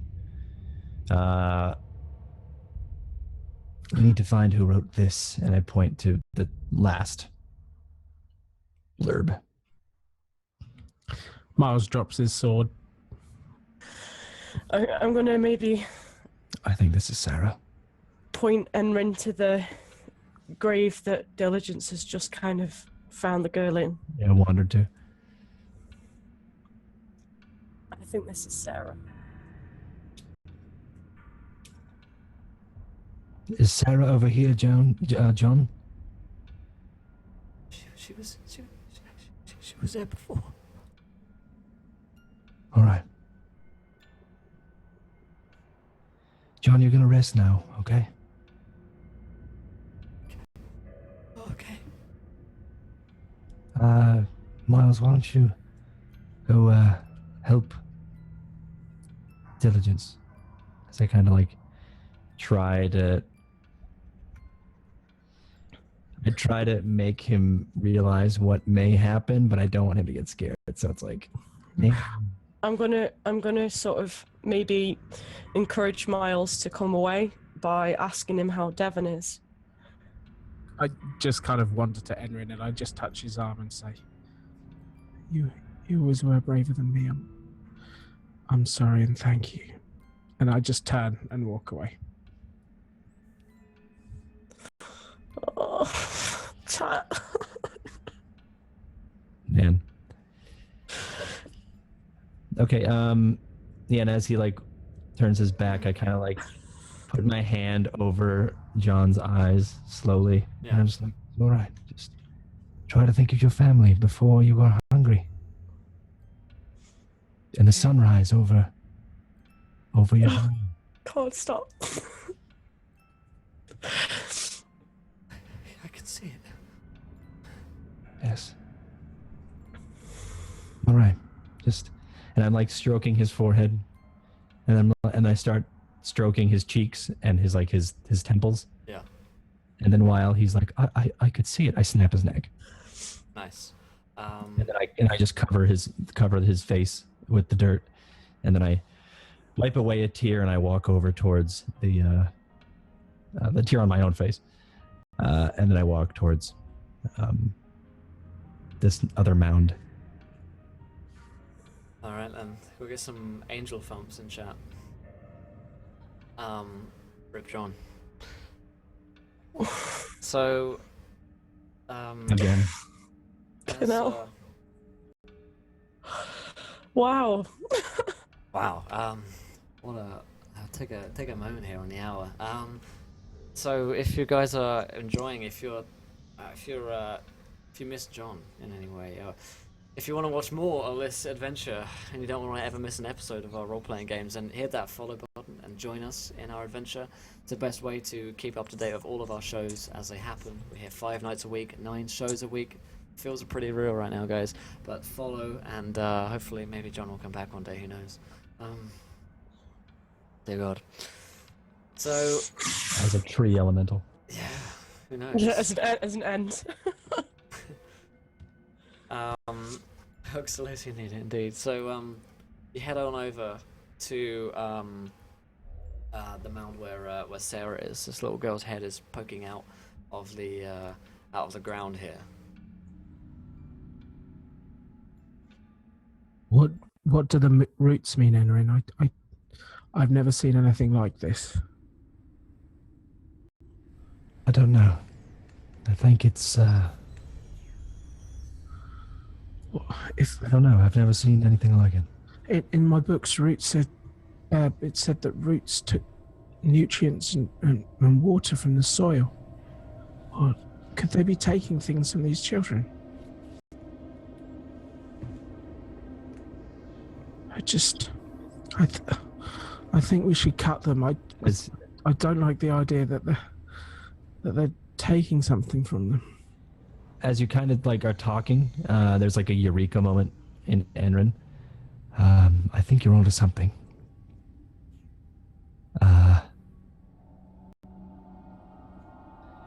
Right. I think this may sound a bit insane, but I think we've seen a bit worse than what I'm about to say. That tree, full of bodies and ravens. What if I was to told you those ravens may be the people of Lysanga. The ones that have been crucified. Yes, as well as the crucified crows. Here, and I point to the faces of these scarecrows. Well, thank you so much to Willia Mike for following. Welcome. You're a gentleman and scholar, sir. Thank you so much. It would make sense. It would certainly be a very good warning. Some sort of ancient druidic black magic is probably taking the lives from these children, the youthfulness, and giving it to these crows, transferring their life, transmogrifying them into. Enrin, the vial you had, Yeah. is that what it was? The youth? It was labeled youth. Very well could be. It's been drained from these people and bottled to make pastries. Yes? Diligence just takes a minute and walks off. Yeah. Miles, you realize that as you stand near to Sarah, you hear a voice. No one else hears this voice, but it's a child's voice. It's actually a young girl, and you just hear this voice kind of cry out, pleading to you, "Help me, help me! Hello, can you hear me? Can you help me?" I look to Enrin to see if he can hear it. He's looking blankly off at something else, probably back at the tree at this point. I think a word. I think the word hello. Can you help me? I'm down in the caves. So these are all internal thoughts. How are you speaking to me? Please help me. I'm down in the caves. Please, I need your help. Who are you? Please, come to the caves. I'm Abigail. Please come down to the caves. I need to be helped. I need help. To the east. You'll find the caves. Please help. I'll see what I can do. Tell me what happened here. The voice is gone.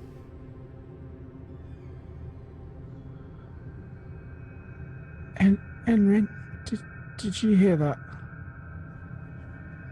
No. There's someone in my head. I think I'm unwell. What did they sound like? And I'm much more interested now that he said there's someone in my head. Did it sound like Devon? No, it was different. It was a little girl. Her name was Abigail. She said she's trapped. Maybe she's stuck and we can help her. Right, maybe we can. Where is she? She said she was to the east, and there were caves, and we needed to help her. Enrin kind of looks down, a little defeated because he thought they were going towards the caves, but they were going west. Right, so let's go to the east. Yeah, Diligence, are we done here? Do we want to... Sorry, Miles has a message from somebody from the caves. Diligence looks up and wipes tears away from her face. She takes a deep breath, says, "Where are the caves?" To the east. Miles says. Right, Miles? That's what Abigail says. Yeah, she said that to the east. She's stuck in the caves. Right. Let's And go. Abigail told you this. Yes, she said in my head, but I can't hear her anymore. Maybe she's in trouble. Okay, let's go and see. Let's go and check. We'll come back here when we're done. You know, Sarah's not going anywhere. Oh my god. Alright, so you head off to the east. And as you start traveling, you pretty quickly find this kind of cave entrance, just kind of starting to work its way into the ground. The entrance down into this cavern is 5 feet high and only wide enough for one person to stand in. And you see that there appears to be a lot of toys strewn around the place, like children's toys, perhaps straw dolls. And as you look deeper down into this cavern, that's what you can only see, really, other than the darkness beyond. There's just a few kind of children's toys. I start idly picking them up and just absently minded playing with them, and then just laying them down and kind of looking at any that stand out to me. What kind of toys? There's a like an alphabet set, a few kind of bricks from like an alphabet set, and there's also like this little straw doll, which looks like a girl probably would have played with it. Just around the place. I'm gonna pick up the doll and just like hold it. Bad move. Come on. It's the dolls, you know. Just Yeah. at least I'm a tiefling this time, so Yeah. you know, I can deal with this creepy shit. Well, says In the girl who was crying. Says the girl who's crying 5 minutes ago. All right, so yeah, let's I guess we head deeper deeper down. in. So yeah, you start coming down into this cave, and as you're just kind of just about to go take a little breath, you're like, okay, we're gonna go in here. You look around, Inran, and one of the scarecrows which you walked past, who was previously looking like north, has turned a full 180 and is now looking straight at you. And as you look back, all of the scarecrows in the field have done this turn, and they are staring straight at you guys. Oh, for God's sake! And as you look, and it is a horrible moment of realization, we're like, oh my god. One of them just rips out, and you can see it rips out its root system, where the child was within the grave, and where it was attached to like a leg, it seems to be able to walk on these like children's legs, which it has kind of tied into its root system. And so you have this scarecrow body, legs of a child, and like severed legs of a child rotting, and also the crucified corpse of a raven as the head of this creature. And can you all roll me some initiative checks, please? Oh my God! Sure. Jesus Christ. Wow. I've forgotten how to play D&D. I'm just saying, I'm like, what do I do now? There we go. What do we do? He keeps them. What happened? That's an 8 from me. Alright, so I'm gonna drag you guys 21, my friend. into a little map here. 4 from me. And I'm gonna pull you in, and you guys are gonna head it down into this cave entrance here. And finally, Enrin here. I imagine maybe Enrin's in the middle. So let's get some. I'll show you guys on screen. There we go. That's been more You useful, isn't it? just pushed me closer towards the scarecrow. Yeah, that's very fine. kind of you, Will. Don't Thank worry you. about that, man. Anytime. So here's a little map here for those interested. We've got these guys here, and we have all these chaps around here as well. Believe it or not, they didn't have tokens of raven-headed. What? Crucified raven-headed. Immersion. I We know. need to get with the times. You Yeah. know? And you didn't just make one? Yeah, I know. Jeez. So, Enrin, what did you roll your initiative? 21. 21. What about you, Gareth? What did Miles roll? 8. 8 and diligence. Mine was a 4. 4. Damn. So the turn order is going to be our wonderful Enron Colt going at the top of the round, followed by the Scarecrows, followed by Miles, and followed lastly by Diligence. So at the top of the round, Enron, you see, a bunch of these Scarecrows coming towards you. What are you doing here?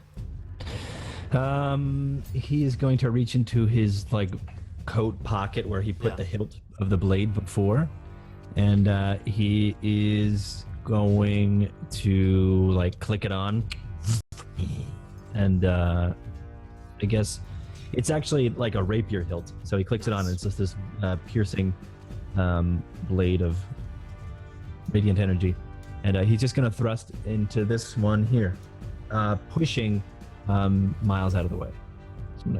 Nice. With one hand, my left hand, push him, swing him out of the way, and lunge at this thing. Because it was a holiday last year, it's £9. You've played on my emotions too much, Dungeon Master. Nat 20 for each of the PCs. Thank you so much, Francis. It's very, very generous. Thank you. Francis, you're adorable. Thank you so much. That's a crit. Thank you. That's some crits. That is a crit. So roll your double damage there, my friend. So once again, guys, you can change our games with your donations. You can give players nat 1s, nat 20s, magic items, magic mounts such as Gary the Goat. I forgot about Gareth the Goat, him. even. I attack twice, so I'm actually going to thrust and then do an over the head flourish and chop down. Sweet. So here's the here's that first one's attack. Mike, calm yourself, dude. Jeez. Whoa! Going on strong there, Mike. Jeez. Excuse me while I blush. She's already taken by Miles, I'm afraid. Well, I fucked up here. Anyway, so I rolled the second one's a critical failure. I don't know why I rolled damage on that, but the for double damage. So I guess we'll do 8. We'll do the 9 and that's still not right because I've got. All right, so it's the roll plus my dex. So right there, that's actually a 3 plus 4 plus 5. Okay. So yeah, that's a 12. 12, there we go. And then the second, so it's 12 and a 2 plus, and then it's 12 and 13, so it's 25 for the first attack and a critical failure on the second. Nice. So on a 25, luckily, you don't really get the terrible drawback of that, because on a nat 20 you can just end the Scarecrow. So do you describe how you go about kind of destroying this creature? Sure. So what happens is I do a lunge and I with my left hand swim move push Miles out of the way, and I go for a low thrust into I guess the fleshy, maybe rooted parts of the Scarecrow. Yeah. And then it kind of ignites, the sunblade goes through it, and then I go do a flourish up, and then the blade actually cuts across and maybe scorches a bit of my ear or my hair and throwing me off. But Nice. I look back and this thing's already falling over. Yeah. Falls down. I actually hear a child scream as. It's actually my first time using the blade, so maybe the heat from it has scared me. Nice, yeah. As you do it, you realize that there's a child scream comes as you finish this creature as it crumples down. Nice. Comes from it. So it's these guys turn. This first chap over here is of course going to turn eerily towards you, Diligence. This guy is going to stand in his fallen comrades' position and go in here, and these guys are all kind of shuffling towards the group of you. In fact, he's close enough to get to Diligence there, and this guy is unfortunately not. I don't think so. He's going to move here, and finally, this chap down here is going to have a little mosey on down over here. So. Diligence, you are unfortunate enough to be the recipient of 2 attacks from this creature. So you do take a nasty. Didn't roll for some reason. Oh, that's because it's an exclamation point dungeon. That would be why. Confused. So an 18 versus your armor class. That's a hit, yes. Okay, and the second attack is for a 20 versus your armor. On that second one, can I interrupt it? And Yeah. I've got something called some bardic bullshit. It's called Bardic bullshit. word. So I can use one of my bardic inspiration. I roll my bardic dice, and then we reduce that one by the amount. Nice. So it's going to be reduced by 2. Oh god, that's an 18 as well. Nailed it. Oh. So the first attack is an 18, and you, Diligence, do take a painful 10 damage from that attack. And then the second one reduces number by 2, so you take a total of 18 damage on round 1 here from these scarecrows. So they just come in and they claw at you with their hands. It's not the end of their turn though, because they still need to attack Enrin. So Enrin, Can I do it? It's instantaneous. Yeah. I'm going to do Hellish Rebuke. Nice. They have to. Yeah. And she's going to like scream in pain and sort of. They have to make dex throw. They both have to make dex throws. Nice. It's a howler. And then, Let me make them some dex saving throws. They're not the most dexterous creatures, because, well, they have some children's They can't move limbs. their arms. So it's a nat 1 for a -1 overall. Perfect. So what happens to them? so they are both. Diligence screams in pain, and using her sort of tiefling ancestry, she is almost blessed with hellish hashtag blessed hellish retribution, as she emits from both of her hands rays of flame, getting them both for 13 damage. Nice. 13 damage is pretty tasty. Also guys, I just checked and we're at 33 retweets, which means we're just 2 retweets away from you guys getting to decide anything which happens next in this game. So retweet if you haven't already, follow if you haven't already, hit that follow button if you're enjoying this, because we're putting in a whole lot of scared effort here to bring across the fear factor. So that happens from Diligence and the instant reaction. Enrin, you do take a 28 versus your armor class, which I can That does hit. guarantee almost is a hit. So you take 5 damage as this creature just kind of claws in at you with a kind of childlike shriek. And that takes it to Miles, your turn. So can I see these scarecrows? Are they nailed to the post? Is the post still up their back? Have they got nails in Yep, them? they appear to be nailed in. So Miles is going to kind of spot these out the corner of his eye, and he's going to concentrate, and he's going to start to heat the metal inside them and cast heat metal. Very cool. Which is a DC 15 charisma save, is it? I didn't think that was a save. Okay, yep, charisma saves your thing. No, it shouldn't be a save. Any creature in contact takes 2d8, which is 19 damage. So they take 2d8 19, and this is against which ones here? I will do the one that attacked Diligence closest to me, this guy. Okay, he goes down. You can My describe hero. how this. Yeah, what a guy. So I imagine kind of the nails are concentrated in the crows to crucifix it up, and it just bursts into flames, his head alight, and it just kind of topples down. Very cool, very cool. All right then, that is Miles' turn. That takes it to Diligence at the end of the turn order. Oh my god, Spartan. Yeah, so I'm going to use the crit that. Oh no, I can't actually. In fact, hang on, let me just double You check. can use the crit if you just want to really. I really want to, kill him. Basically, it's a saving throw. I'm not entirely sure if I can use crits on saving throws. Yeah, we can make sure it's like an instant failure for this guy. Yeah, so using the crit that Francis very generously gave to me, Diligence is going to use banishment on the scarecrow sort of that's still living right next to her. So it's this Very guy. cool.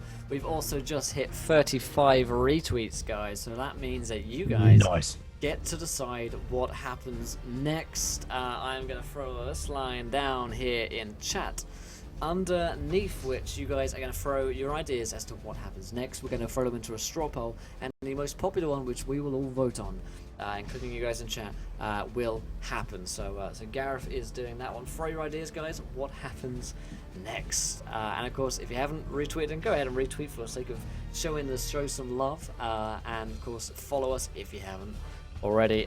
So go ahead. So how much damage was that, Diligence? Sorry, I was. It's okay. It's not a damage. Oh, okay. So it just does. It's not a damage spell. What happens is, she kind of concentrates for up to a minute, and the scarecrow will slowly fade from existence. And what she's doing is she's banishing the scarecrow to another plane of existence. Damn. She just Lasso wants tool. it gone. She just basically select delete button. Even if there's a big white blank space there, you know. Damn Photoshop. That shadowy place. I'm gonna put it For a second on bit. You must have it. I've got a little token marker on it there so we know which one. Okay then, so that is the end of round 1. Top of round 2, Enrin.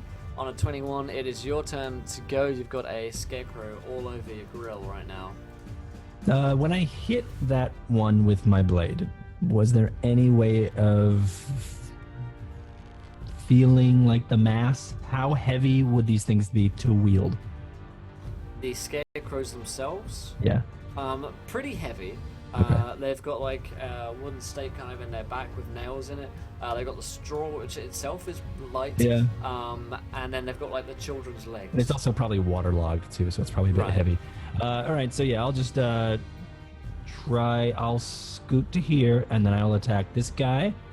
And oh yeah, I can't split attacks. I'll just I'll go here and actually attack this one Alright. twice because I'm weird like that. Because I'm a freaker like that. 'Cause I'm freaky. Freak. So here comes this. All right, let me quickly just fix the. Yeah, why you do that? Why are we doing strength? That's dex. There we go. There we go. There we go. Okay, here comes. 2 attacks. 31 and a 26. 31 and a 26 are both hits against this construct. Good golly. All right, and here Good comes some golly, Miss damage Molly. at you. 17, the perfect number. 17 and an 11, so a total of 28.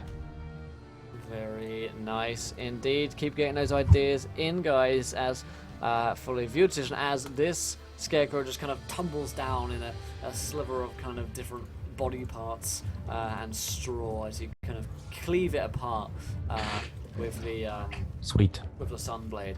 All right then, it's these guys' Power of the sun. turn, however. So this guy can still make his action and attack you, Diligence, which he intends to do, and intends to kind of break your concentration here.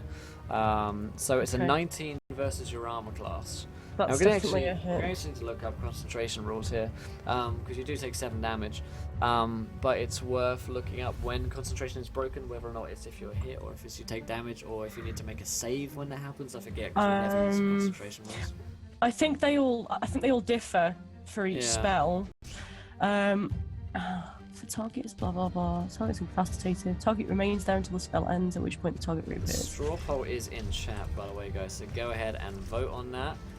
What is your favorite one? There's a lot again, guys. I'm feeling very imaginative tonight. So good. Yeah, some of these are good. There's some ones I do not want to happen in there, but there's some really awesome ones as well. Yeah. Yeah, I think once they take damage, if they take damage during concentration, the spell is broken. Okay. Essentially. So, unfortunately for Diligence, as he kind of claws into you, this childlike shriek, your concentration is broken and you, the spell kind of stops. But that does take it to... Diligence passes out. By the way, she's on the floor. Oh. She's on Like 0. motionless. She's on the floor. Oh shit. Hello. So rip. So Diligence is down, everybody. in that case, this guy is no longer under this effect. And this guy is going to move forward here to attack Enrin Colt. And this other guy here is going to move in as well. But he's going to move over the cave entrance to go and attack Miles. So, first attack against Enrin is a nat 1. No thank you. luck for this gentleman. Clearly not a scholar at all. Okay, thanks, Sev. And this one against Enrin is going to be a 7. So we had one against Enrin, Miles rather. It's a 17 versus your armor class, Gareth. That's a miss, thanks to the wonderful armor that I got last session. Very nice indeed. So, on that note, that is the end of their turn. Taking it to Miles. Yours. So I'm gonna keep up. It worked so well last time. I'm gonna burn the one that's attacking me, kind of setting it up, arcing it in fire, and this one's gonna kind of run away a little bit on fire. Do you want the damage roll anyway? Just in case I get double ones, I suppose. Sure. Do it. That's a 15. A 15, Sure. yeah. So you can blast this guy, and he looks going to be like set back, but he's not completely out for a Oh count no. at this point. It's still Okay, so forging. because he can't shift the nails and they're Yeah. still continuing to heat up, he gets disadvantage on his next attack. Nice. That is to Diligence. Diligence, can you roll me a death saving throw, please? Yes. 15. Oh, sorry. I haven't rolled okay. anything yet. So where would I find the saving throws on this? So Because they change every time, don't they? Yeah, it's on your core sheet. this Should be. one is just death saves. Oh, 19. Underneath. To do it? 19. Yeah. Okay then. Of course, guys, there can be no ties of your decision, so we need a vote between Triangle of Love and Children Rising Out of the Graves and attacking. In fact, we have 6. Triangle of Love. We have 6 votes on one of them actually, so I'll give you guys a few more moments to Chat. vote. No. Although the bottom one is also very popular at this point. So at 19, death saving throw is a success, meaning that all is well for Diligence at this point. All but as well. it's the top of the turn. We're in Valaki. Valaki. Top of turn 3, and Enrin Colt is your turn.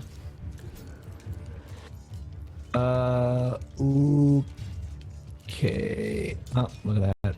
There it is. 6. All right, so Now look. yeah, this guy's gonna attack. Okay. Trying to figure out which one. Yeah, people always say. I'm gonna turn and attack this one. Okay, then one attacking Miles. That sounds good to me. Oh boy, oh boy. We're actually tied again with 22 and a 14. 22 and a 14. 22 is a hit, so roll me that damage. 13. 13 is enough to finish this guy. So how does he fall down?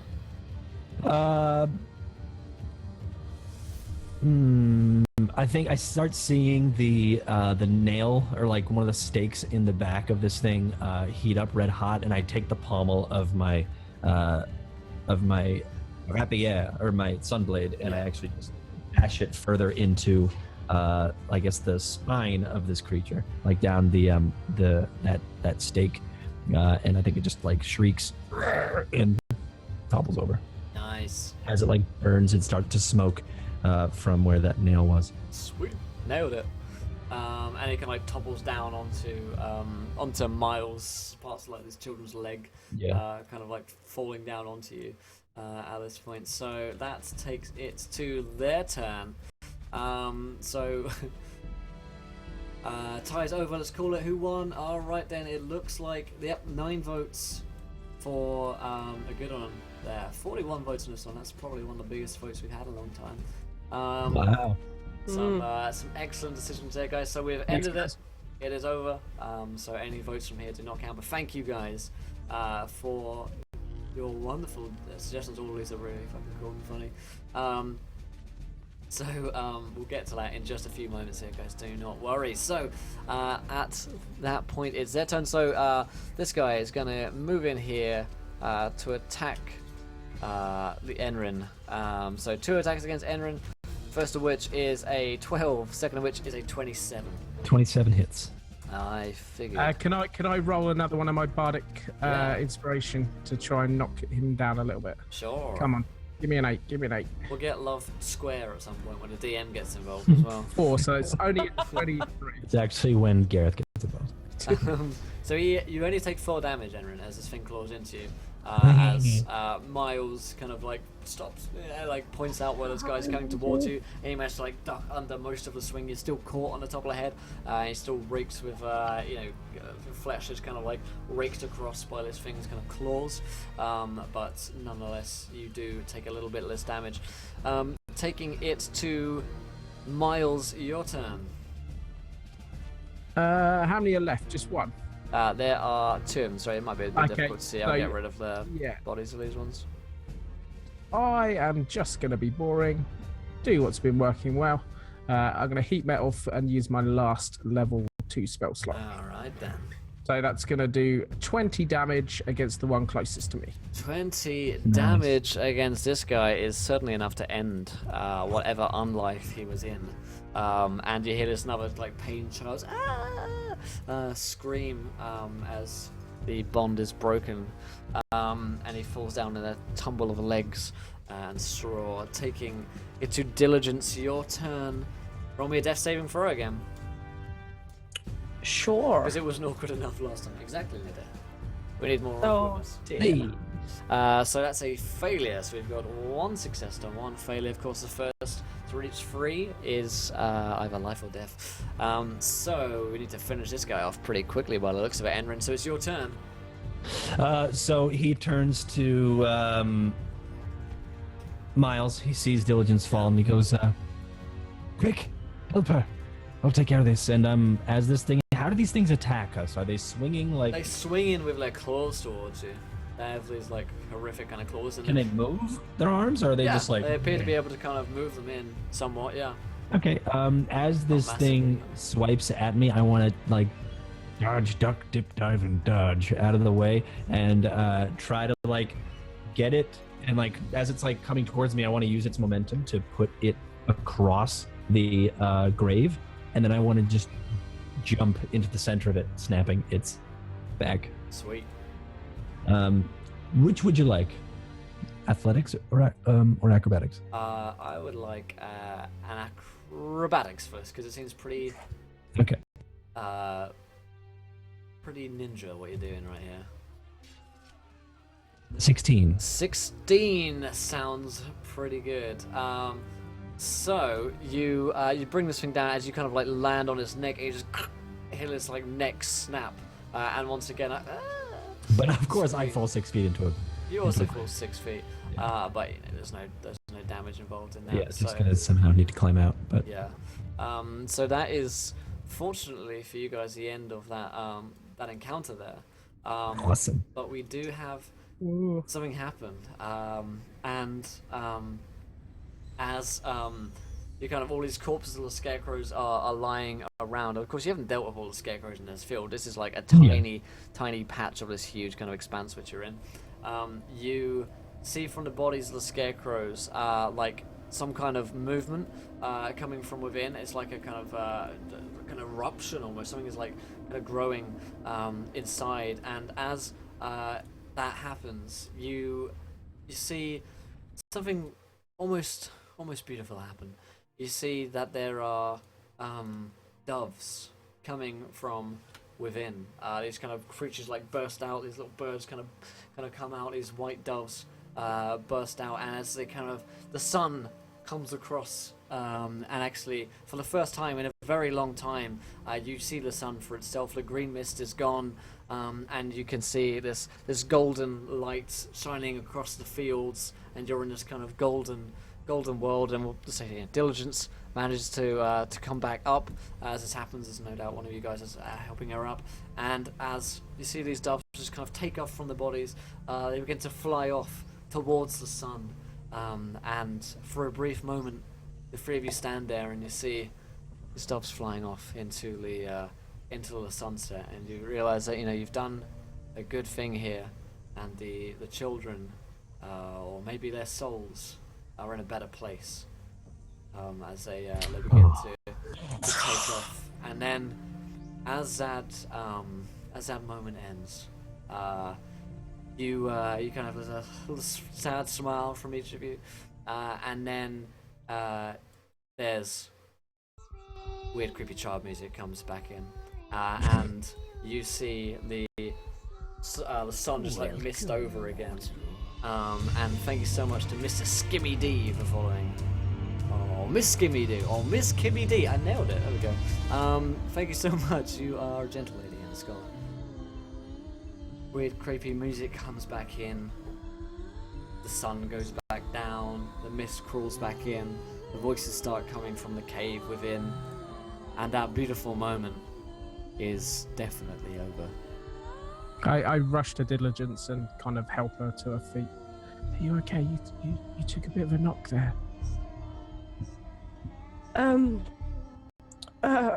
don't feel too good. I sit her back down again after she's obviously stood up too quickly and just give her my water skin. But why are the crows white? Crows aren't white, Miles. I believe they're called doves. I've never seen one before. I saw a picture, but they're so beautiful.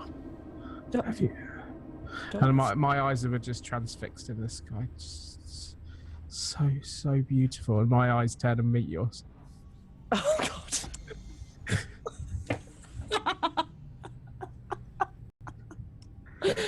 We must deliver, Gareth. We must deliver.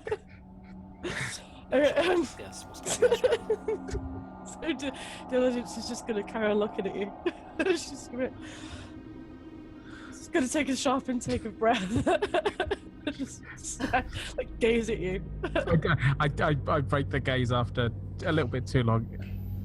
Enrin, I think she's going to just need a little bit of time to rest. Do you think this is a safe place? No. But then again, what else around here is safe? Are we good enough to move on? We must save Abigail, remember? She could be trapped down there. I don't think she can walk. She's very badly cut. Do you know any healing? Do I? Is a good question. Thank you so much to Larry Lozano, who pledges $5 on Patreon. Thank you so much, Larry, for that. Can we give Larry a Patreon fist pump? Thank you so much, my friend. That's for you. There we go, buddy. Thank you so much. And that is just puts us a couple of patrons away from a viewer decision. 2 patrons away. So all it takes is 2 people to pledge as little as $1. It really doesn't cost anything at all, really. If you want to support the show, it is the single best way to get a bunch of cool rewards to use throughout the months. To also get invited to our exclusive Patreon streams, which are going to be, I think it's going to be happening on Friday or Saturday, depending on whether I need to get drunk on Friday. And I'll be letting you guys know, and we'll be having a Discord game and chat session and stream together on the Saturday. So it's a really good time to pledge, a really good time to get involved in the channel. So I take out a bandage and some herbs, and I slap her wound with some moss, and then I wrap it around, or with some of the herbs as well, and then I wrap it with some of the bandage that I have, and then I wet the herbs and the bandage afterward, doing a weird ranger-like way of curing wounds. nice. 8 hit points. Diligence kind of like, she goes, ow, as you do that, and she says, Sorry, I know what I meant. stings a bit, I'm sorry. This will help clean, and the herbs will help out with the fight, whatever's tainted in your leg there. And thank you so much to Aries Fire Angel for following. Welcome, you are a gentle fire angel and a scholar. Thank you. So yeah, I guess I kind of help you to your feet. Are you ready to press on, or do you want to Yeah, let's take a rest? we probably should press on. And she kind of stumbles over as you help her up. Yeah, so you can It's all see. right. Let's take a rest. Is it short rest? Do you get 1 hit die, or is it long? No, short rest. You can have a hit dice. You can also have an extra 1d6 because she's with a handy bard. Yeah, known as Marion. Thank you so much, and Marion, Handy for following. Welcome, my friend, to the adventure. You, sir, are a gentleman and a scholar. Thanks, guys, for all the support and all the love tonight. It's amazing. With love. So is that a hit dice and an extra d6? Yep. Yeah, Hit so dice go ahead. and a d6. Yeah. So we can see these rolls here for you guys in chat.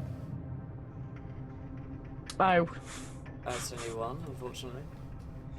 and then 1d6 as And well. 1d6. And you guys, if you need to spend any as well, go ahead. Obviously, we're had a bit of a fight here. It's advisable to be at full before going into the big scary cave, no doubt. I think you can spend more than one hit dice if you want. I think you can, yeah. Yeah, it's just up to how many you need, but a short rest about an hour. Yeah, right, I'll do it again. There we go. You only get 1d6. I don't think it's every hit dice. Sweet, that's how much I needed. Ooh, yeah. Nailed it. This little pig is at full. It's straight in my basket. Straight in my basket. Alright then, so you guys take a rest, and it's like about an hour's rest here. Is there any talk around the kind of I guess you did have a campfire, but you have a like little area where We you have a find fire pit, which a is little- yeah. Could we have a campfire over the top? No, actually, because it's got children's body parts in. I was going to say over the scarecrow, Yeah. but it's a lot darker thanks to you, That's chat. pretty creepy. So I mean, is there any conversation happening? Because there's obviously a lot has just gone on, and this is the first kind of respite. Miles, you understand what we did? You know why we... Sorry I hit those children. And I referred to the scarecrows. I know they weren't who they sounded like. I know that dark powers can make things seem like they're not. If those doves showed us anything, we set them free. Yes, and that there's hope here for Lysanga, as well as us. Maybe we'll be a dove one day and we could be free from this realm. I hope so. At least I hope whatever is in the next world for them is more peaceful than this one. Diligence is just having a quiet cry to herself. Right. Have you ever seen anything? I know that you've hunted things like this before, but I've never in my darkest nightmares have I ever seen anything like this.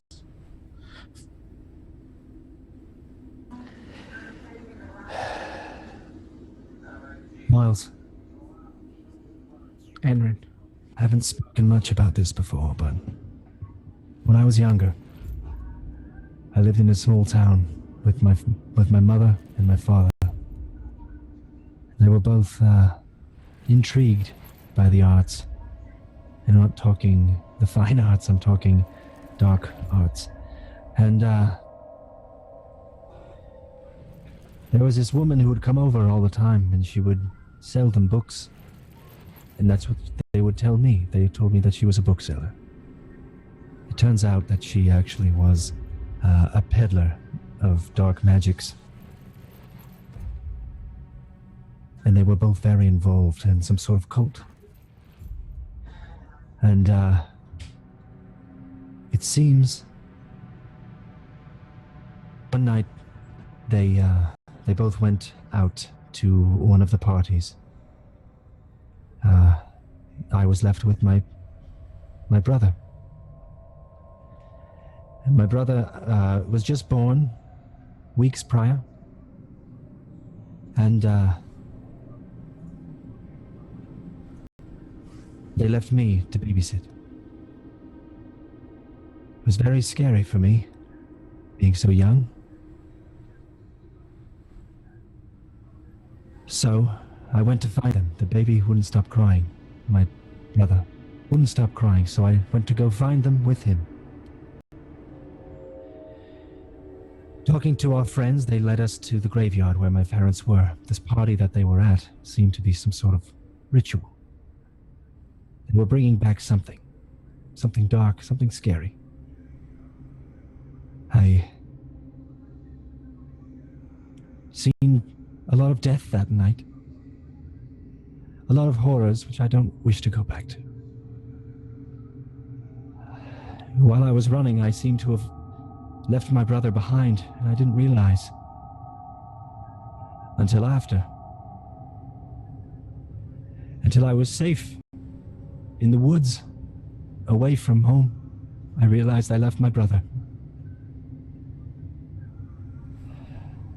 My brother's name is Boris. There's another fucking Boris. Nope. Only one. Only one. Oh shit. So Miles kind of Whoa! brings himself over to you, and I'm guessing you're sat down and he's standing up, and he just kind of brings your head against his chest. I understand it. It wasn't your fault, and I'm sure one day, just like I'll be reunited with my parents, you'll meet your brother again, and he'll understand, and he'll just be glad you're safe. I feel like I've already seen him before. What do you mean? You know your friend you've met in the woods? The one who kept following me? His name was Boris as well. I believe that's Boris. Why did you not say anything? So I'm not sure. I know it's him. I don't think he knows who I am, and I don't want to scare him. This is... Through such sadness, happiness can shine through. You're going to be reunited. You can... I've spent the rest of my days in the woods, hunting the darkness, finding what slew my family and what has kept me away from Boris. It's a miracle he's alive. It is. In better hands right now. He has a mother. Thanks, Rich. More importantly, he has a brother, and I put my hand on your shoulder. You'll be a brother again to him soon. I feel like I already have a younger brother. Every time Reg donates, pimp plays. Thank you, Reg, Oh my for God. paying £5. You're a gentleman in This this touching moment. You. What you heard about me? game. That's Reg. Thanks, Reg. Yeah, he goes, well, I feel like I've met a younger brother that I must now protect. And I put my hand on your hand. And just a big beaming smile at this point. Let's press on. Oh my god. The feels, man, the feels. Yeah, be Fields. Feels Alright. bad, man. Yeah, so as you take the hour break, you rest up, you get back up to fighting capacity, feel a bit more like yourselves, and you begin to take cloud plunge down into the abyss of Gareth. My bad. That's right, I've got it. So as you head down into the abyss, you start once again to hear this kind of horrible, insidious child's music.